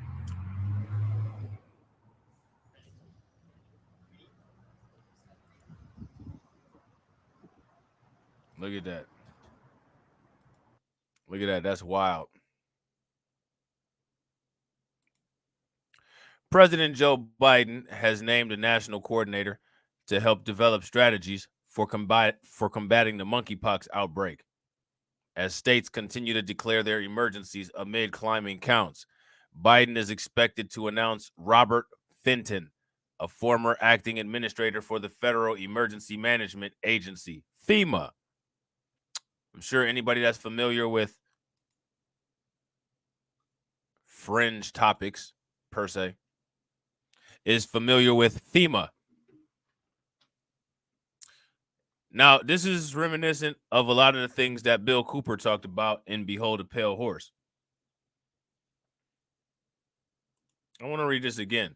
Biden is expected to announce Robert Fenton, a former acting administration for the Federal Emergency Management Agency, quote, FEMA. Now, here's my question. You guys remember YouTube back in 2000? What happened to all of those videos about FEMA? Has anybody seen any of them? What happened to all those channels that used to make that content? Where's the videos at? Remember all the videos about Walmart? Where are they? What happened to them? Where they at? As the White House coordinator on Tuesday, the Associated Press reported on Monday, Dr. Dimitri Daskalaskis, who currently heads the HIV prevention division of the Centers for Disease Control and Prevention, is expected to be named the deputy coordinator. So you guys see that the case number has risen by, looks like about 1,000. At least 23,620 monkeypox cases globally and 5,811 cases in the United States have been confirmed as of Monday evening, according to the CDC. The first U.S. case was confirmed on May 18th. All right. So what I want everybody to do is go back to the videos that we made around that time, around May 18th, and check out the content. Yeah, Kentucky had like some pretty major flooding, if I'm not mistaken. You guys aware of that? The floods going on in Kentucky. There's been so much stuff coming out with monkeypox. I haven't had a chance to do any climate videos about on Blacklight Revelations 4. But if you guys are not subscribed to Blacklight Revelations 4, take a moment and make sure that you guys do. If one of the moderators could put in the link for Blacklight Revelations 4 so everybody can go over there and sub that channel, that'd be great. Because hopefully I'll be able to catch up on that either later on in the week or next week sometime. Domestic incidences of monkeypox have increased dramatically over the past month, with the number of daily reported cases rising from the single digits in early July to hundreds by the end of the month. So this is nice. What do you guys think about that? What's interesting about this right here is that this is an old picture of monkeypox. If you Google search this image, it's been around for a while.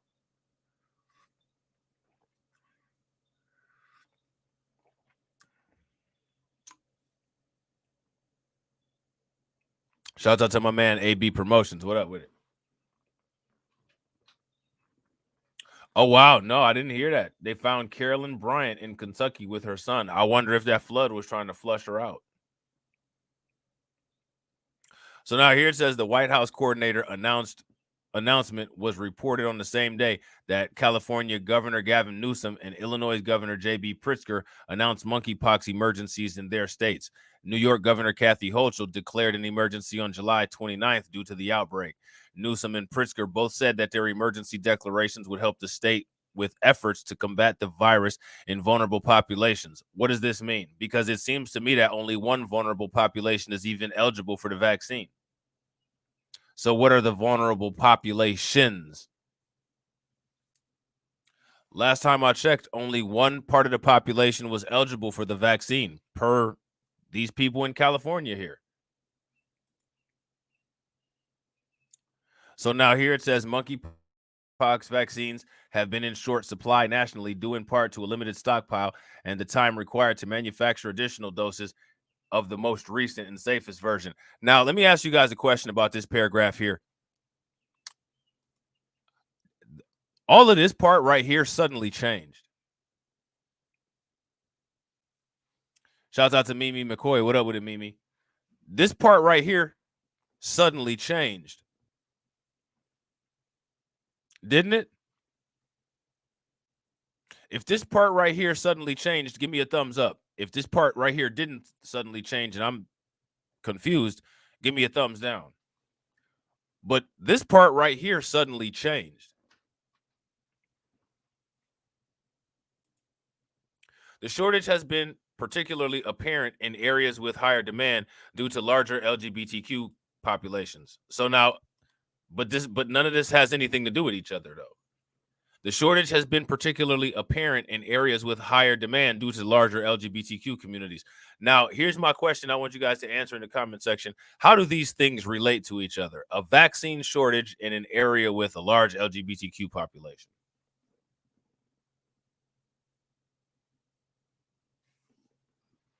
That means that in the LGBTQ areas, it would seem like we have an economic situation going on that we can study. We got an increased demand for a particular product.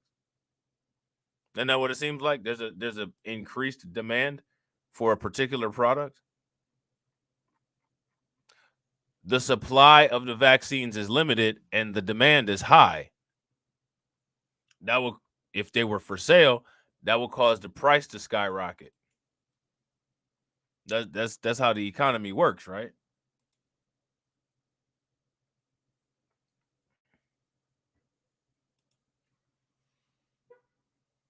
Real quick, ladies and gentlemen, we got 22 live viewers. Shouts out to everybody that's watching, and we got 26 likes. If everybody can smash that like button and get us to 48, that'd be awesome. Please smash that like button and help us get to 48. You know what I'm saying?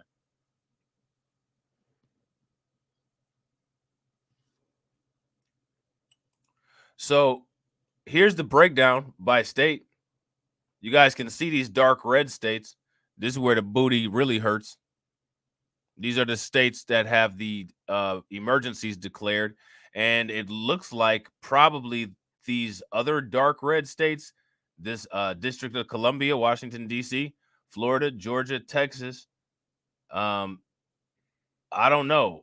I think out of these states, Texas, I would say Georgia probably would be the one that would be the next one to declare an emergency, possibly the city of Atlanta. I don't think DeSantis is going to do that. DC probably will. And I don't think Abbott would do it on a state level. I don't think DeSantis and Abbott would do it on a state level. Some of their Democrat areas might do it, but I don't think that you'll be seeing that. What do you guys think? So now here it says California is working urgently across all levels of government to slow the spread of monkeypox, leveraging our robust testing, contact tracing, and community partnerships strengthened during the pandemic to ensure that the most at risk are our focus for vaccines, treatment, and outreach, Newsom said in a statement after declaring a state of emergency. Now, I hate to say this. I really hate to say this. I really, really, really hate to say this. I hate to say it. But I'm going to say it anyway. What people should be working on are virucidal lubricant. That's the product that people need to work on. Virucidal lubricant that kills monkeypox. Shouts out to Bloop Bloop. No one seems to care here in the East Coast. It's weird. That's crazy. Well, I don't know. Really? Because they declared it an emergency in New York and New York City. When you say nobody cares, what do you mean? Like the population, the people that are walking around, or are you talking about the government? They need to come up with virucidal lubricant. KY should start working on that project. And I'm not talking about Kentucky. And the other product that people need to start working on is virucidal, monkeypoxidal mouthwash.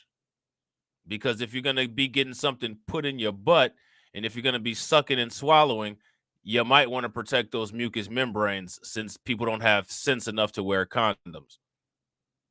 Like I said, if we're going to talk about this, we'll talk about it maturely.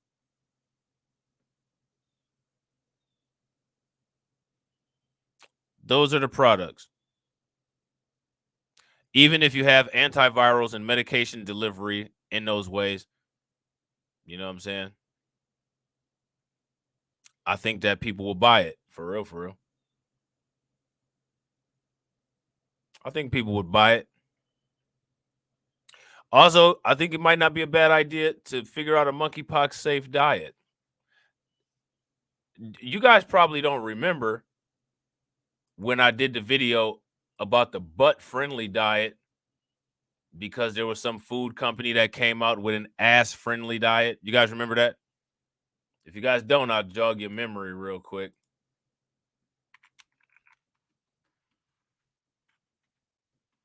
You guys don't remember? It had the carrots and the potatoes in drag.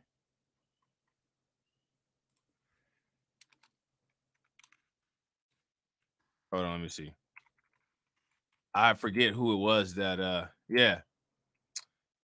Eat with Pride. There's this company called Postmates. You guys remember that? The ass diet. They had the vegetables in drag. You guys are killing me. Hold on real quick. Let me see. Wait a minute. Hold on. Let's see. Give me a second here. Hold on a second. This is about to be a pain in the ass. Not literally. Wait a minute. Hold on. How are we gonna do this? Can we go? Let's see. Open link in new tab. All right, wait a minute. Damn it. See, like this shit keeps going to this. Here it is. Okay, hold on real quick. Hold up. Wait. Oh, I got a new song. I'm gonna give y'all a preview of that video that I'm about to do about Officer Tatum today. It's a little remix of Dr. Dre, because he's a ding, ding, dong, ding, da, ding, ding, ding, dong. You's a dumbass. Ding, ding, dong, ding, da, ding, ding, ding, dong. Hey, you, cooning over there. You need the electric chair. All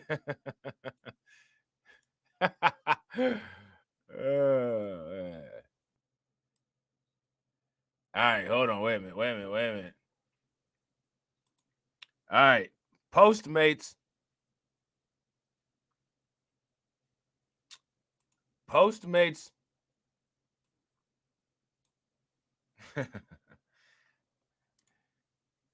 There it is right there. The vegetables in drag for everybody. Okay. What are you eating, Miss Pride? Well, if you're a top, it seems like you can eat whatever you want. This is what they call themselves, tops and bottoms. They got this, whatever the hell this is. I think it's a papaya. I mean, they got the papaya dressed in a damn dominatrix leather damn outfit, just destroying a taco. Like, come on, man. Don't do this to food.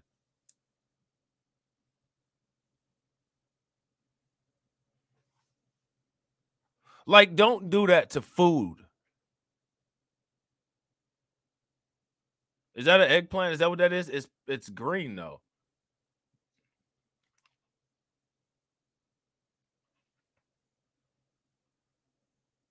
This motherfucker has this shit look like a bunch of bullets strapped over this damn leather thing. It got a damn like some drawers on and shit. Like, are you serious? Like, just really they just have to defile every single thing. Everything. Jeez, man. Y'all don't remember the video I did on this dumbass shit? You can eat whatever you want. But if you're a bottom, you're expected to starve? Not this Pride. Introducing the bottom-friendly menu from Postmates. We teamed up with Dr. Evan Goldstein from Bespoke Surgical to bring you a menu of bottom-friendly foods backed by science. Insoluble fiber won't help. You might want to start dealing with this bottom-friendly shit right here. You know what I'm saying? If you're dealing with some butt hurt from monkeypox. Look at this. What is this thing with this pink net on it? Like, Jesus Christ. The damn tomato got a leash coming from it. Like, I mean, these are freak vegetables. You know what I'm saying? This is not like, there's nothing wrong with LGBTQ But I mean, we're talking about we have damn eggplants in leather and a damn tomato with a leash on it. Like that, like, see, that's that shit that I'm talking about. Like, that's that shit that don't need to be out there. Ain't nobody saying shit about no damn couple, but we got a damn dominatrix eggplant. Like, really? Freak hoes. Freak hoes. Make your knees touch your motherfucking elbows. Freak hoes. Freak hoes.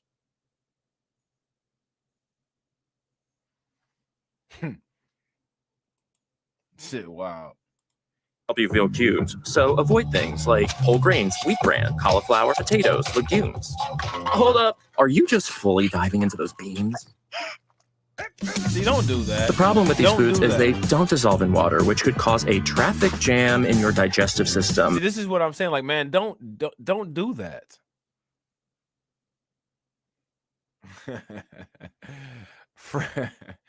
Freak hoes. Making a mess of your evening. Speaking of messy, it's a good idea to avoid dairy. I cannot handle lactose right now. Look at her. See, like, and then they got to do that. Just got the eccentric ass vanilla cupcake. Come on, man. I like vanilla cupcakes. You know what I'm saying? Don't judge me, but it's difficult after this. You know what I'm saying? Speaking of messy, it's a good idea to avoid dairy. I cannot handle. I mean, they've just destroyed everything. Spilt ass milkshake. That right there looks like a whole.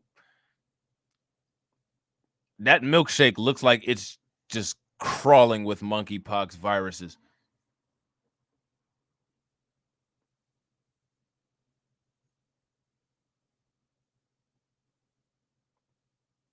We have a spill at the lab. Like, literally, that milkshake is a spill at the lab.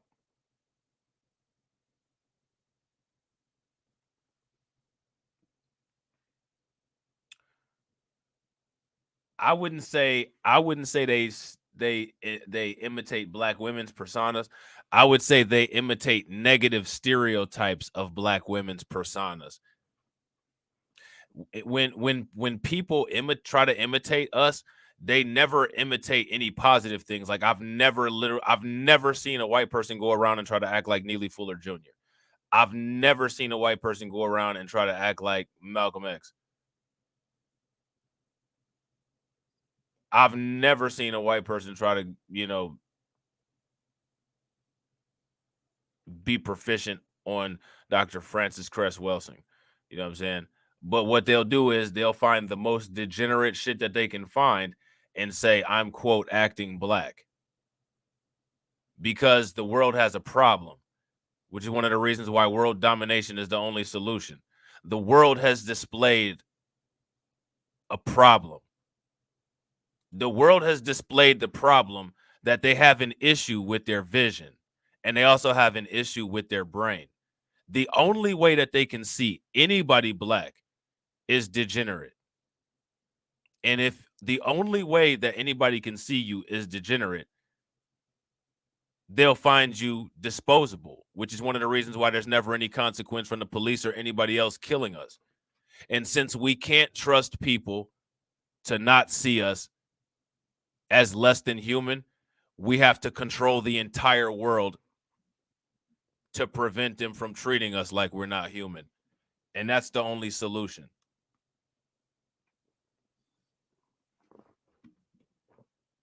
We've already seen what everything else does. So that's why when I say world domination is the only solution, I literally mean that. I don't mean oppressive domination. I don't mean dominating the world and oppressing other human groups the way that the group that currently dominates the world now does. I'm saying dominate the world for our safety and survival only.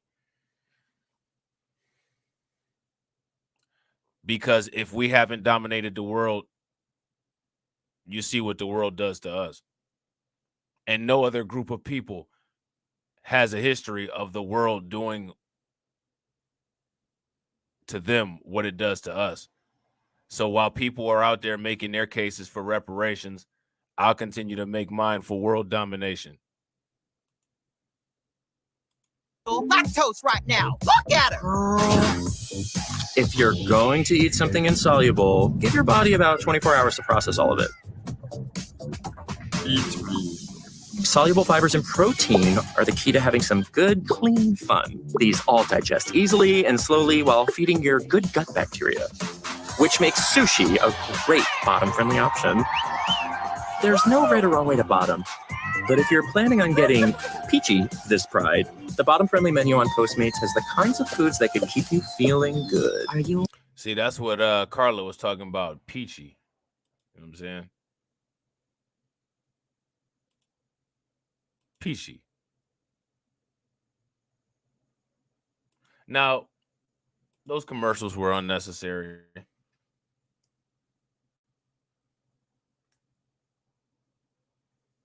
If you guys agree those commercials were highly unnecessary, give me a thumbs up. If you guys agree, wait a minute, hold on. If you guys agree, if you guys agree that those commercials were extremely unnecessary, give me a thumbs up. If you guys disagree, no, we needed those. We actually need more detail than that. You know what I'm saying? Yeah, I can't take the voices. You know what I'm saying? I can't take the voices. I don't believe that California is currently working as hard as it possibly can to stop the spread of monkeypox. If you ask me, none of these places are. And the reason why I say that they're not working as hard as they could, because in my opinion, abstinence and reproductive responsibility or sexual responsibility and hygiene are the most effective ways to stop this, as well as basic hygiene and just following basic things, you know, like CDC guidelines, like wash your hands. You know what I'm saying? Shout out to my man Marlon. What up with it, bro?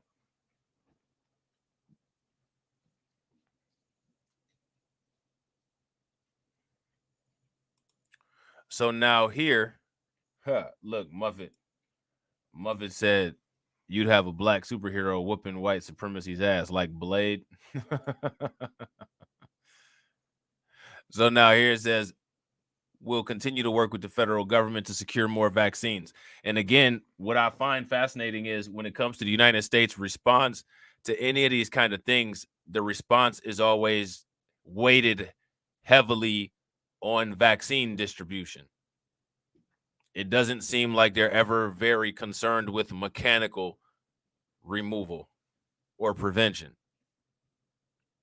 You know what I'm saying?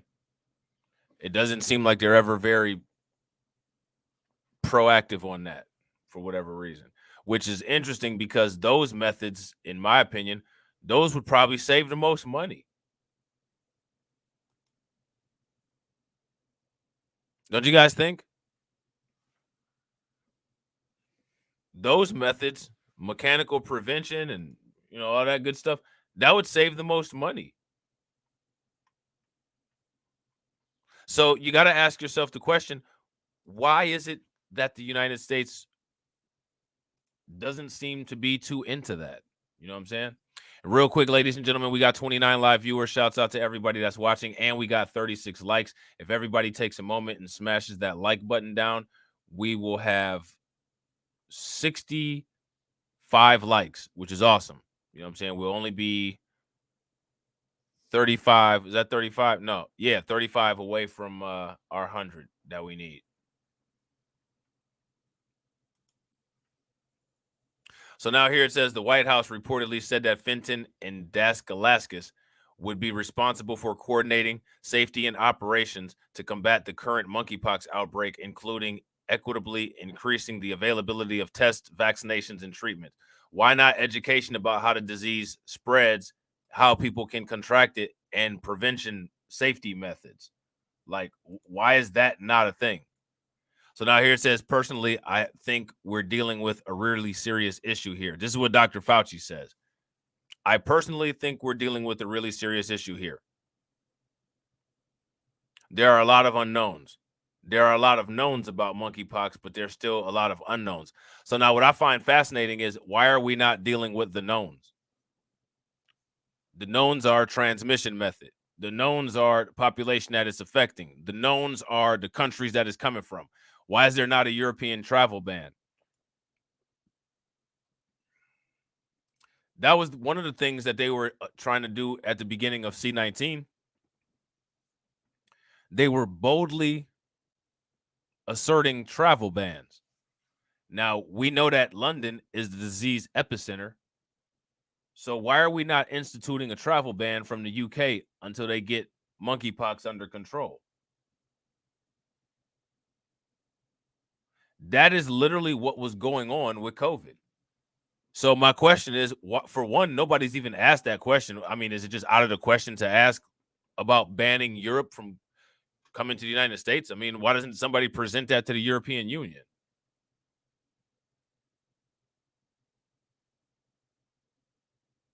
Like, to me, it's common sense.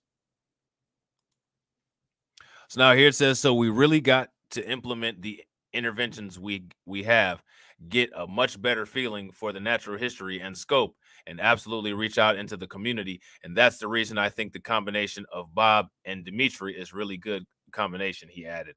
Now, my question is, I don't know who Bob and Dimitri are. I don't know their track record on anything.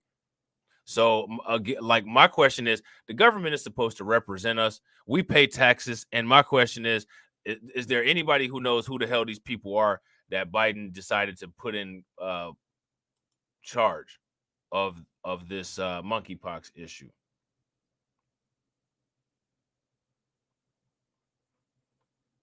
That's my question. How many people are familiar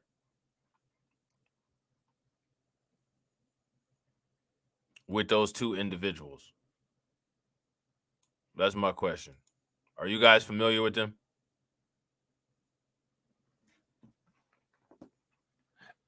It seems like many times, many times, when there's an issue, a pandemic or something that requires a national response, just automatically, like, these people that the government chooses, somehow they get put into positions of power, and like, we just literally have no idea who they are. We have no clue who they are. And what I find the most disturbing about that is that our government is supposed to be of elected officials. It's supposed to be of elected officials. So now we know now that California Governor Gavin Newsom has declared an emergency. Kathy Hochul in New York has declared an emergency. Eric Adams has declared an emergency. And now Illinois has declared an emergency. There's not much more to be said on that. I don't know how many times or how many different ways we can say it. Okay. So now my question for everybody is, where will the next state be?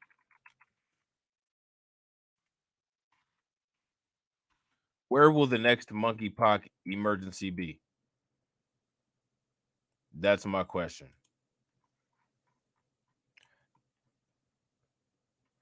Now, I also have a question for you guys.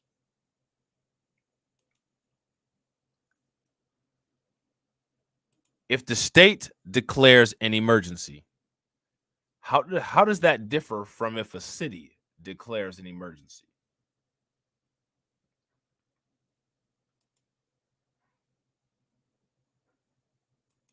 That's the question that I have for you guys. Anybody got the answer for me on that? Florida and Georgia. I think some cities in Florida possibly, but I don't think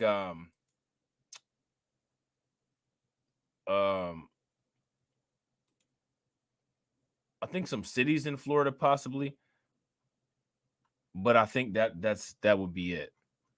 Because I don't see DeSantis doing that. I just don't. Even if it becomes something bad, like I just see DeSantis like, I'm just not doing this. Because it's DeSantis. You know what I'm saying? Like DeSantis ain't on this. You know what I'm saying? So yeah, I don't see him doing it either. And I gotta agree, Marlon, Michigan may not be too far away either. So now there's an article that I saw in the Economic Times that I thought was interesting. And it says monkeypox outbreak may boost the shares of these companies. All right. So you guys should take some notes on this and check it out. Okay. Monkeypox may boost the shares of these companies. So as we go through this, we can ask ourselves, does this make sense? And then maybe we can make a little bit of money, because you know what the rich people say. There's no crisis that you shouldn't capitalize on. So we got some people suffering out here, so it's time to get paid. You know what I'm saying? This article was put up July 31st. As health authorities all over the globe search for ways to stop the monkeypox outbreak, investors are snapping up shares of companies that could benefit from the race to quell the disease. Okay. Shares of vaccine producers, antiviral drug makers, and protective equipment manufacturers are in demand as investors tap a strategy that delivered gains during the coronavirus pandemic. All right. So you see this? Investors are tapping a strategy that delivered gains during the coronavirus pandemic. Now, here's my question. What strategy would that be?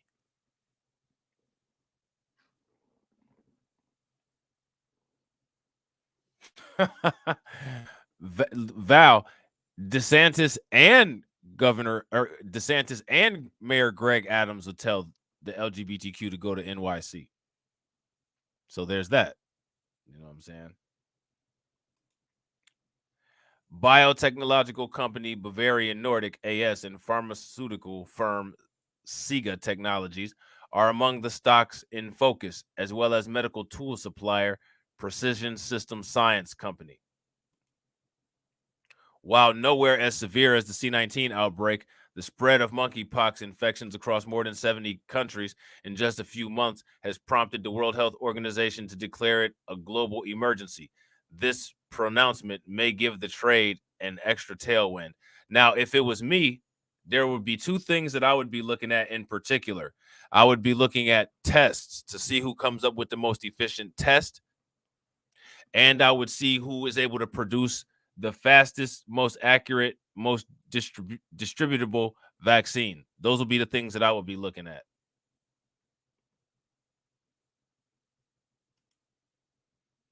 What do you guys think?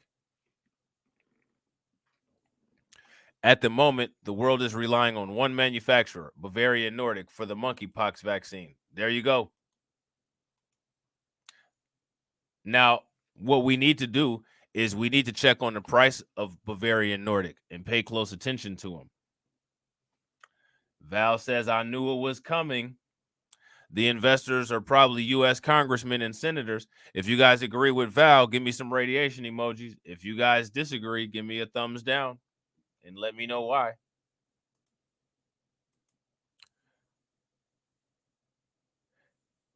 To keep up with demand, we can expect other biotech firms to ramp up research and production.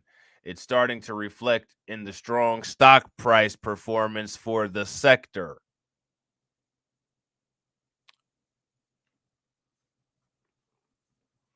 There it is. Now, get your notepads out. Here are some sectors and companies that have been active. Vaccines and antivirals. Shares of Bavarian Nordic. Look at this. Look at this. Shares of Bavarian Nordic have more than tripled from a low in May after governments began ordering the Danish company's monkeypox vaccine, the only one approved specifically to ward the infection.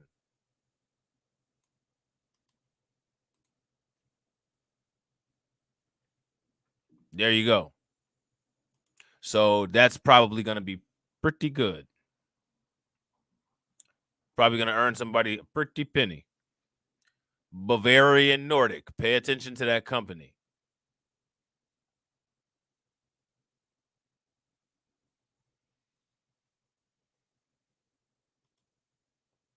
The firm has raised its revenue guidance several times this year.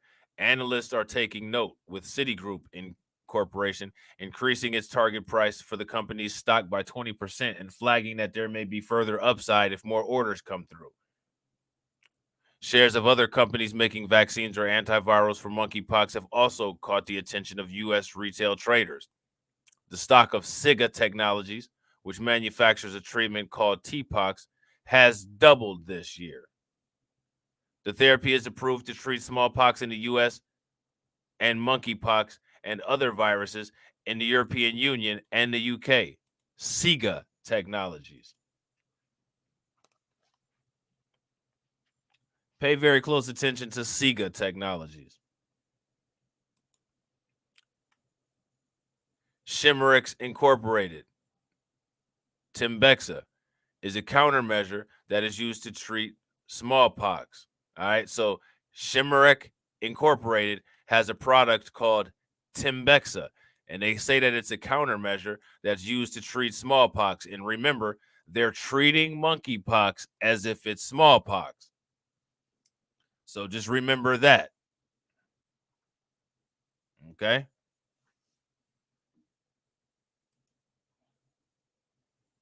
And the firm said in May it would sell its drug to the, here we go, Emergent Biosolutions Incorporation on the vaccine side. Emergent's ACAM 2000 is a smallpox vaccine that can be utilized in some cases against monkeypox. Look at this. SIGA, Chimerix, and Emergent are the key beneficiaries of the WHO's declaration that monkeypox is a global emergency, according to Cohen Incorporation analyst Boris Peaker. Okay.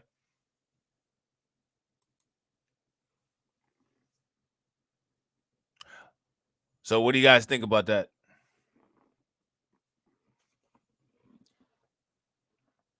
What do you guys think about that? You keep an eye on these companies.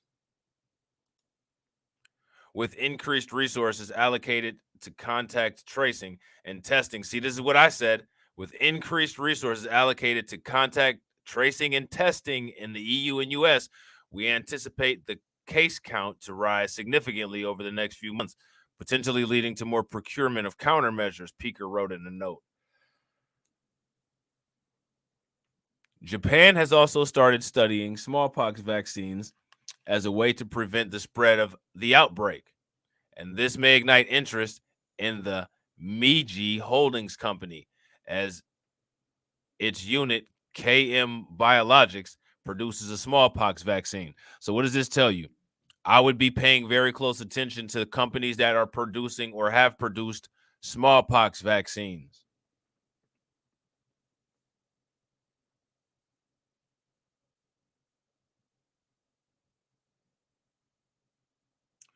Smallpox vaccines.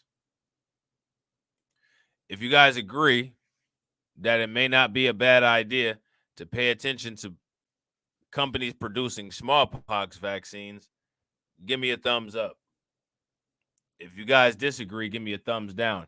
And real quick, ladies and gentlemen, we got 25 people watching. Shouts out and thank you to all 25 people. If you're not subscribed, take a moment, hit that bell icon, all right? And if you haven't smashed the like button, smash that like button to try and get us to 63 likes. All right. So smash that like button. Let's get it.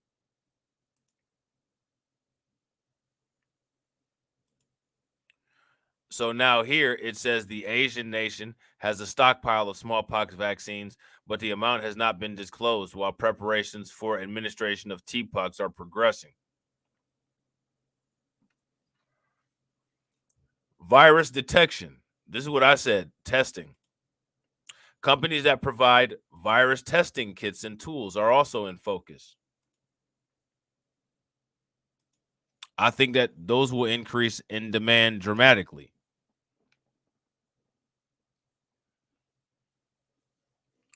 I think that those will increase in demand dramatically.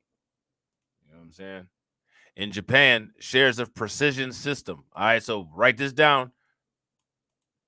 Precision System, which makes medical testing equipment, have almost doubled since last June. Could you imagine if you own some stock in that? You'd had double your money. At least according to this article in the Economic Times.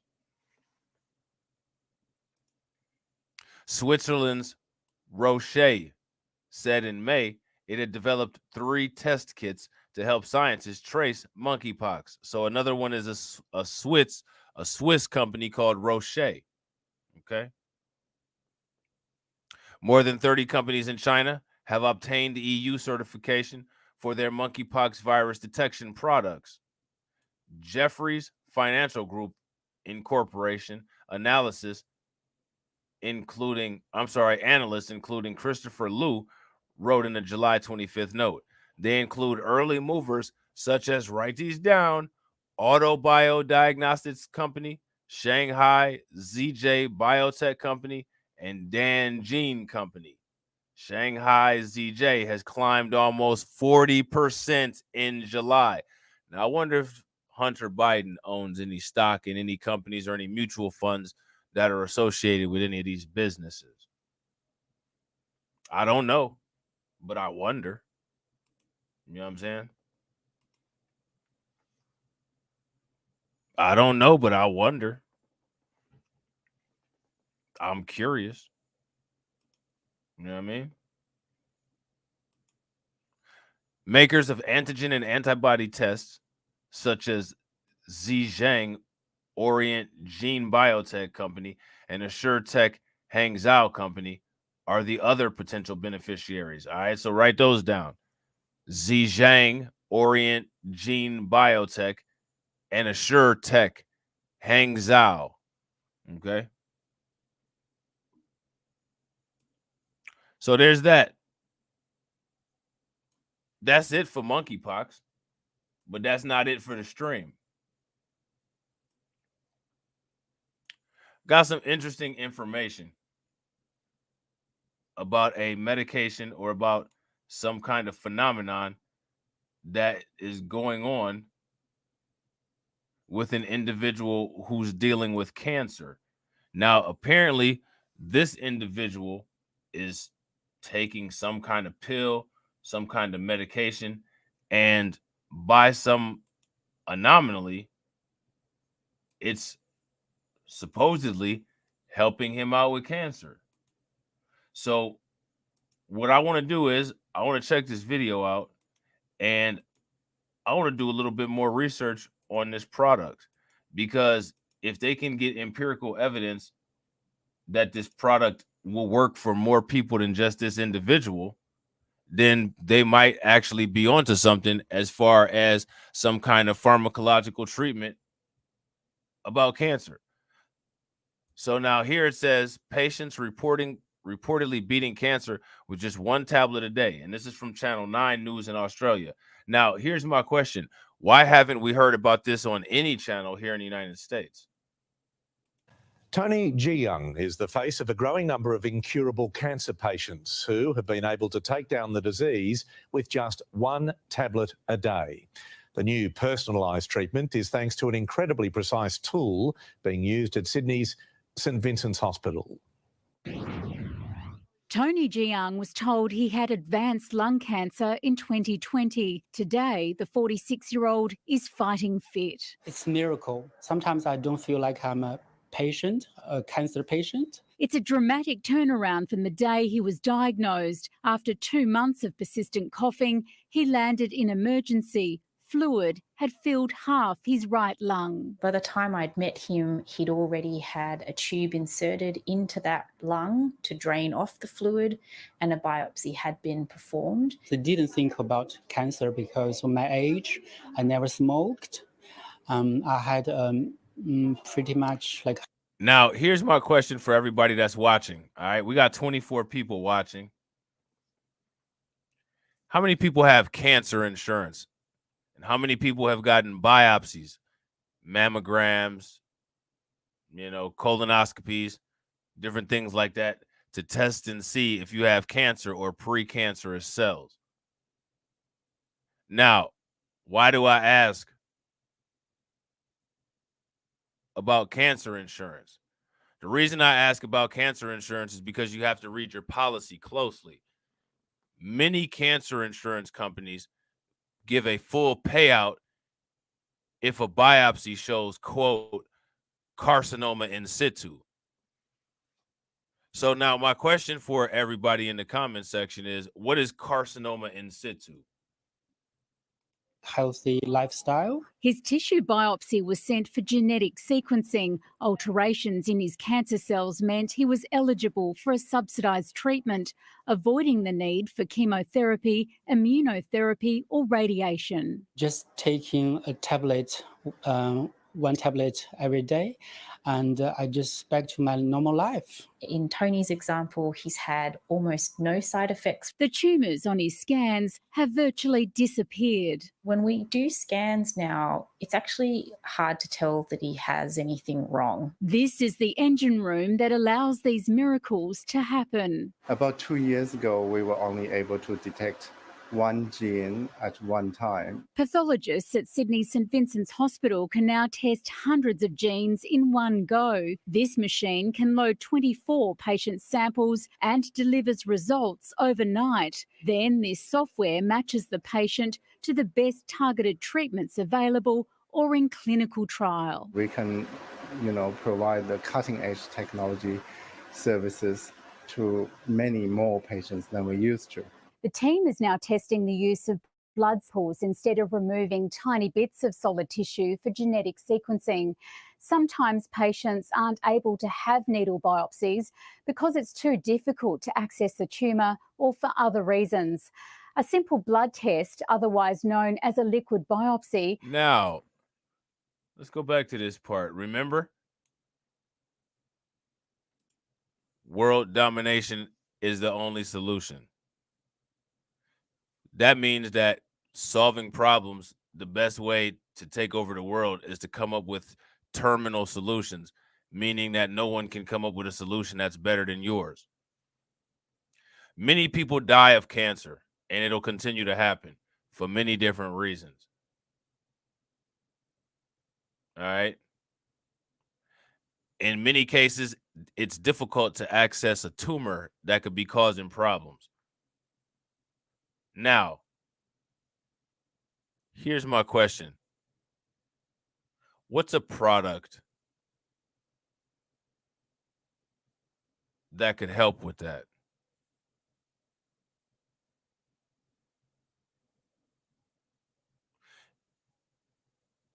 If people can create remote control nanites that are tiny, smaller than a needle, that'll automatically go to a location mapped out using computer topography to find a location of where a malignant tumor may be, self-biopsy it and return it back to the start destination so that the doctor can biopsy the piece of material that the nanites returned, you'd be able to access any tumor because you can make the nanites as small as they need to be. And instead of getting a big chunk, you can have the nanites bring back a bunch of different pieces, and you can grow whatever samples you need from those in a lab or on a petri dish. So that would require artificial intelligence, and that would require nanotechnology. Or another way that you could do it is by utilizing custom-made viruses, which is, if the United States wasn't just a piece of shit, that's the kind of biotechnology virus study it'd be doing. how to properly utilize viruses to deliver gene therapy, or to utilize viruses as nanotechnology themselves with commands written into the RNA to get certain tissues and return it. Once you've come up with a solution like that, for the most part, you've come up with a solution on how to isolate and destroy cancer. And once you own the solution on how to isolate and destroy cancer, and you own that solution completely, you corner the market and raise the price and charge double the amount that'll get us our reparations in a year. And then if you feel like it, that's just if you feel like it, make the price reasonable.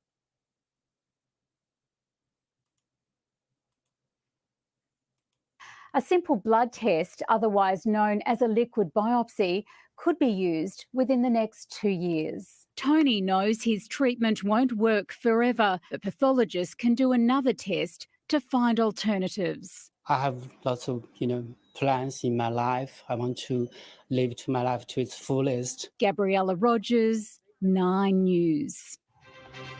So there's that. Let me see. All right, yeah, so there's that. All right. So that was on Channel 9 News, which is the Australian news channel. You know you're not going to get anything good like that in the United States. So now here, we got an interesting article from NBC about C19. All right. Now, how many people are familiar with, quote, long COVID? If you're familiar with long COVID, give me a thumbs up in the comment section and give me a little description of it. Let me know what it is. If you're not familiar, it's all good. A lot of people who have experienced C19 have residual symptoms that remain long after the initial infection. Some people lose their sense of smell.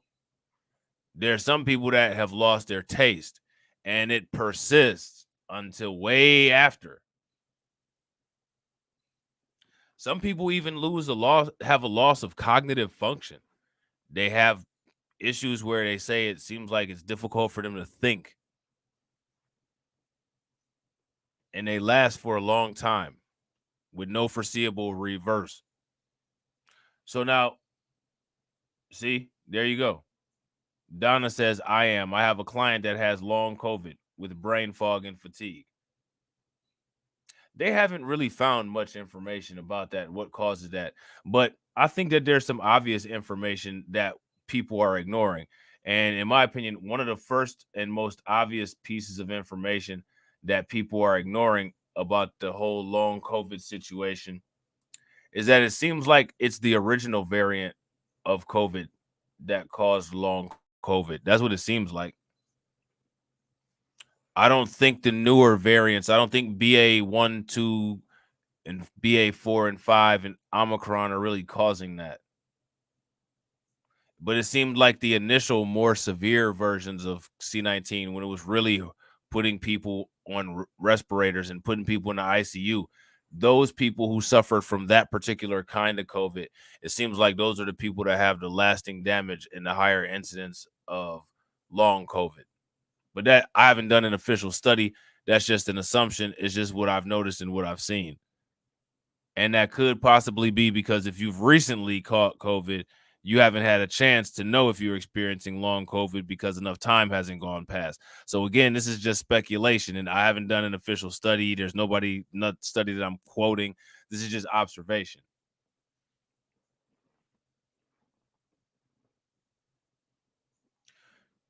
So my question is, to me, what they need to start doing is they need to start paying attention to what strain people have, and pay attention if that strain is causing long COVID, or if people who get that strain are more or less likely to have long COVID.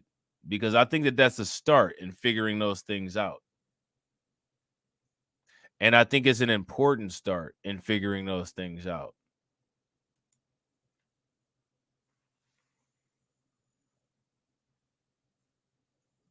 Now, my question is, everybody in the comment section who's saying that they experienced long COVID, if you guys don't mind, can you guys put the date that you tested positive in the comment section?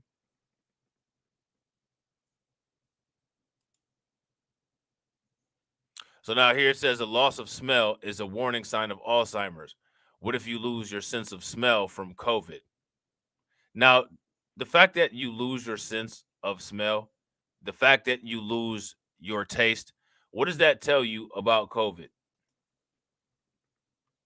That should tell you about, that should tell you something. That should give you a little bit of insight. What does that tell you?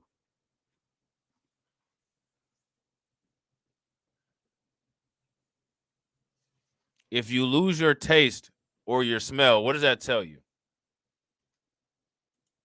That should give you some clues about what's being affected.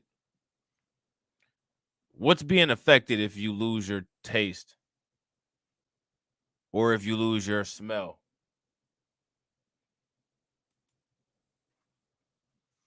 There you go. It's neurological. If you guys agree with Katsy, give me a thumbs up in the comment section. If you guys disagree, give me a thumbs down.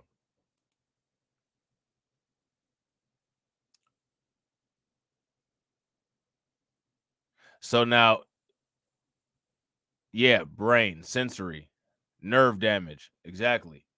Now, to me, it would seem like people who are experiencing long COVID, because most of the long COVID symptoms seem to be either neurological or cognitive, that there may be some experienced nerve damage. And in my opinion, that nerve damage probably came from hypoxia.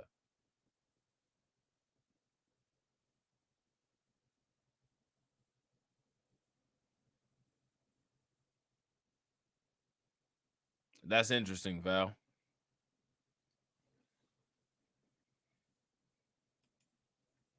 So now here it says one of the stranger symptoms of COVID is the loss of smell. It's a symptom that before the pandemic was considered to be a warning sign of dementia. So now tell us about dementia. Who knows about dementia? Now, what I find fascinating is this stupid ass article is using Alzheimer's and dementia interchangeably, and they're not the exact same thing. So there's your mainstream media for you, the geniuses in the mainstream media.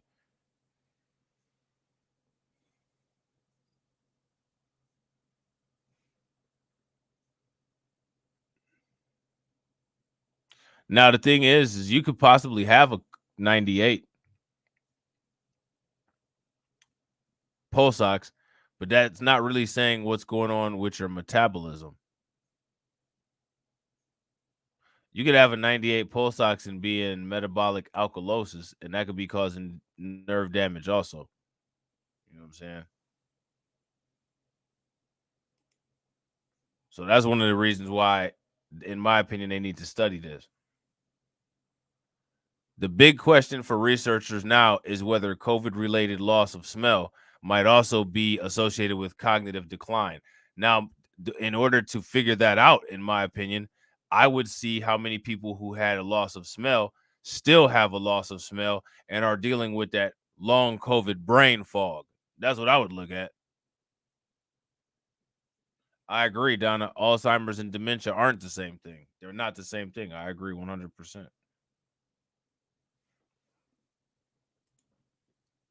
Around 5% of COVID patients worldwide, some 27 million people, have reported loss of smell lasting more than 6 months.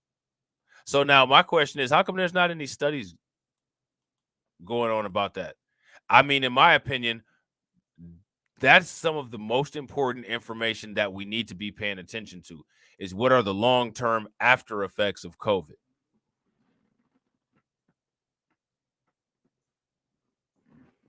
What are the long-term after effects of COVID? Not too many, not too many people really talking about that. New preliminary findings presented Sunday at the Alzheimer's Association International Conference in San Diego suggest that there may be a link, though experts caution that more research is needed.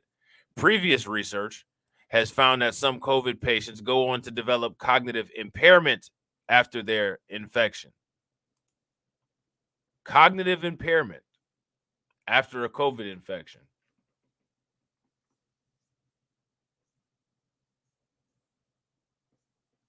That's not something that they talk about too often. In the new study, which has not been published in a peer-reviewed journal, researchers in Argentina, look, pay attention to this.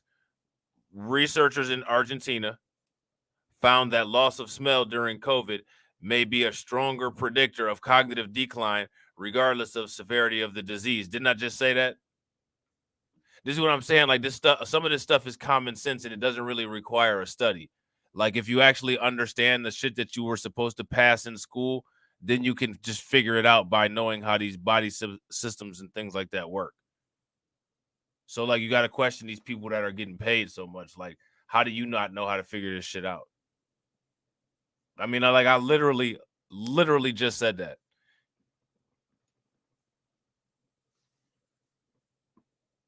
And I actually gave a reason. So it's not like I just read this and said, oh, theophilus. No, I gave my entire reason for why I felt that way.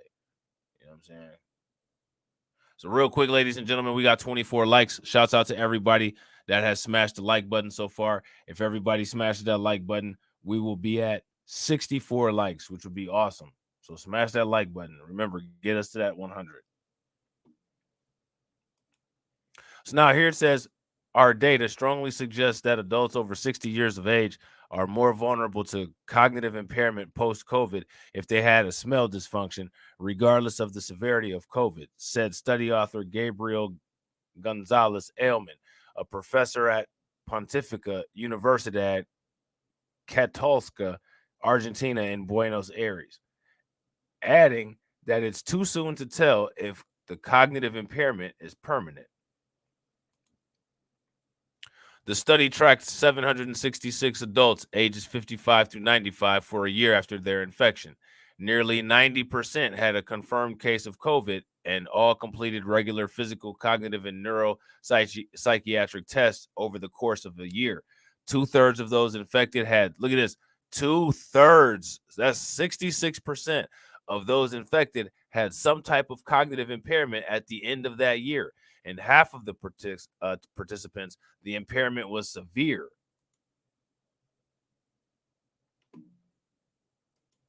Now, this study here, to me, is something that needs to be expanded on. To me, this is an important study.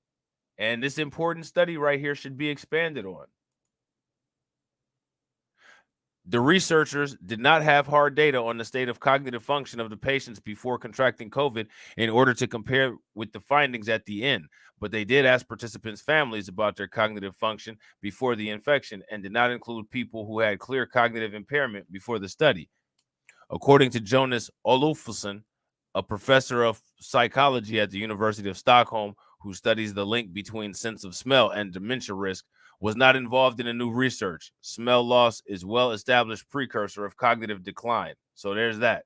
Smell loss is a well-established precursor of cognitive decline. So people should keep that in mind. So that means that if your sense of smell is affected, it could be indicative that you have suffered some kind of cognitive damage.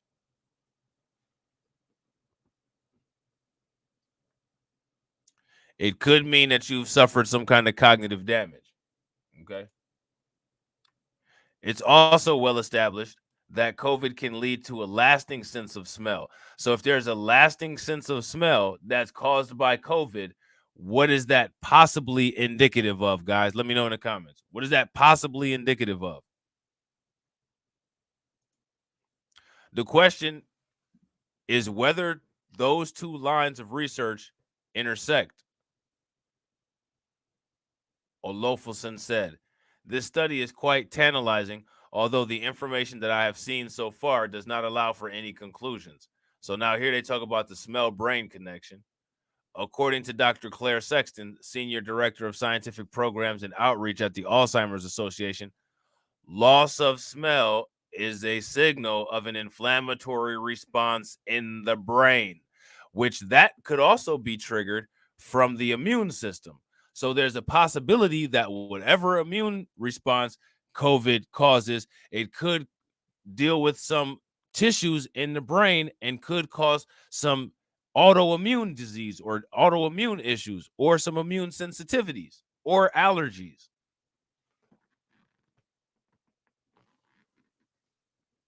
So that's a possibility. It could be from the immune response, which we all know that an inflammatory response is the same as an immune response.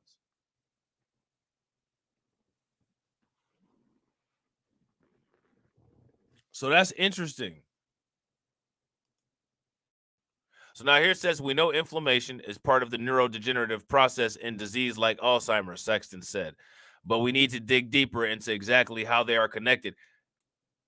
Now, again, in my opinion, they should take blood samples and see there's these things that come out of your immune system called, quote, interleukins.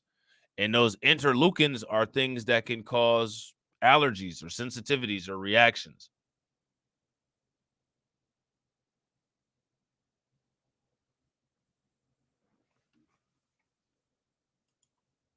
So now here it says a separate study not related to COVID published last Thursday in a Journal of Alzheimer's and Dementia probes that connection further. Researchers at the University of Chicago found that not only can a decline in the sense of smell over time predict a cognitive function, loss of the sense of smell can also be a warning sign of structural changes in regions of the brain important to Alzheimer's disease and dementia. So now, in my opinion, if there's structural changes, right?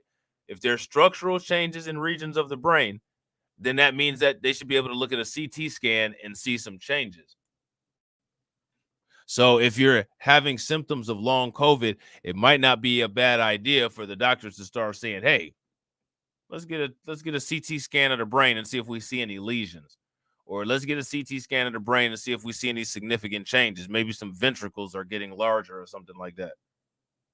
I mean, to me, like, that's just common sense. That's just like literally basic shit. Literal basic shit. You know what I mean? So now here it says, using data from Rush University's Memory and Aging Project, the researchers tracked loss of smell in 515 older adults over 22 years. They also measured gray matter volume in parts of the brain that were related to dementia and those related to smell. Gray matter volume. So let me ask you guys this question. What is gray matter volume?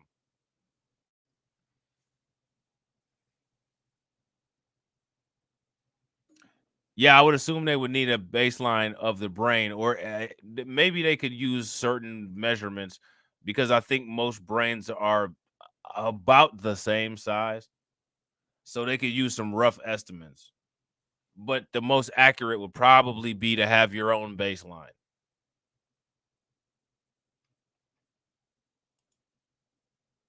So now here it says they found that people whose sense of smell declined faster over time ended up with smaller amounts of gray matter in both of those regions in the brain. So this is what I was talking about. So that means that if there's a smaller amount of gray matter, that means that the ventricles are increasing. That's the same, because the ventricles will get wider if there's less space, if there's less brain material. So that means that you're having atrophy of your brain as a result of some kind of damage. The same was not true of the parts of the brain that tied to vision, suggesting sense of smell has a unique link to cognition in terms of structural differences. Okay.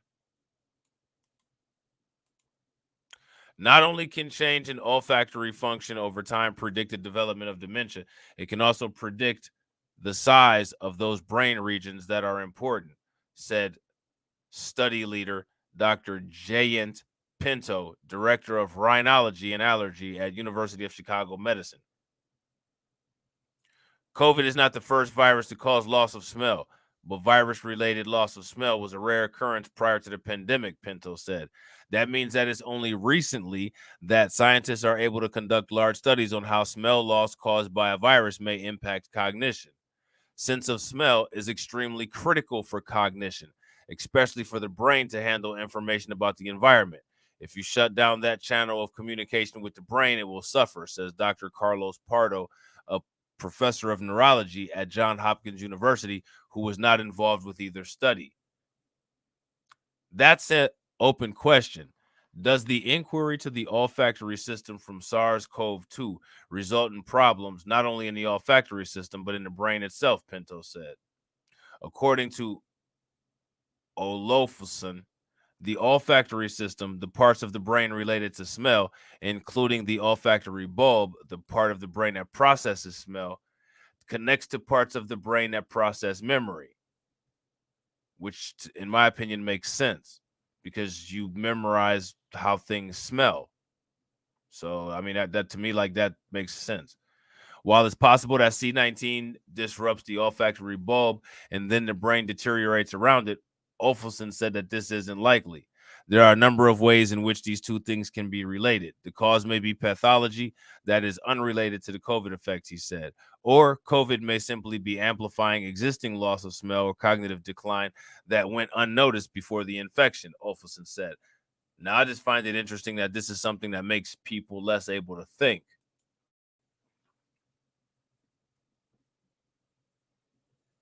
I think that's interesting.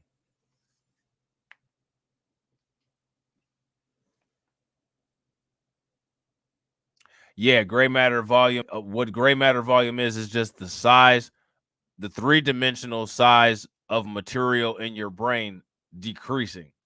So, like, if you have a gray matter volume, if the gray matter volume decreases, that means that your brain is shrinking three-dimensionally.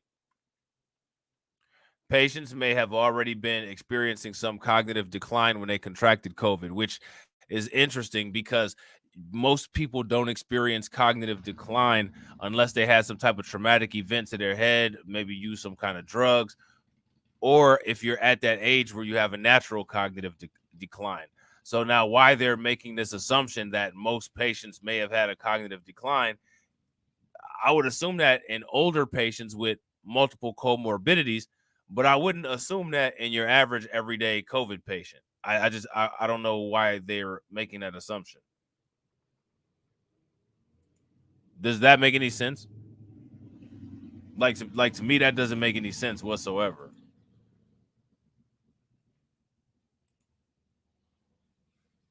If that makes sense to you guys, give me a thumbs up. If it doesn't make any sense, give me a thumbs down.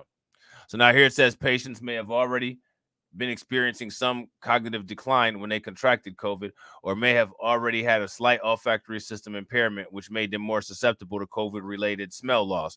It could be that the olfactory function was maintained despite being atrophied. What does atrophied mean? Give me the definition for atrophied in the comment section. But when COVID came, it wiped out, he said. If it turns out that COVID smell loss can cause cognitive impairment, understanding the connection could help physicians intervene with loss of smell early and prevent cognitive decline in high-risk people. Okay.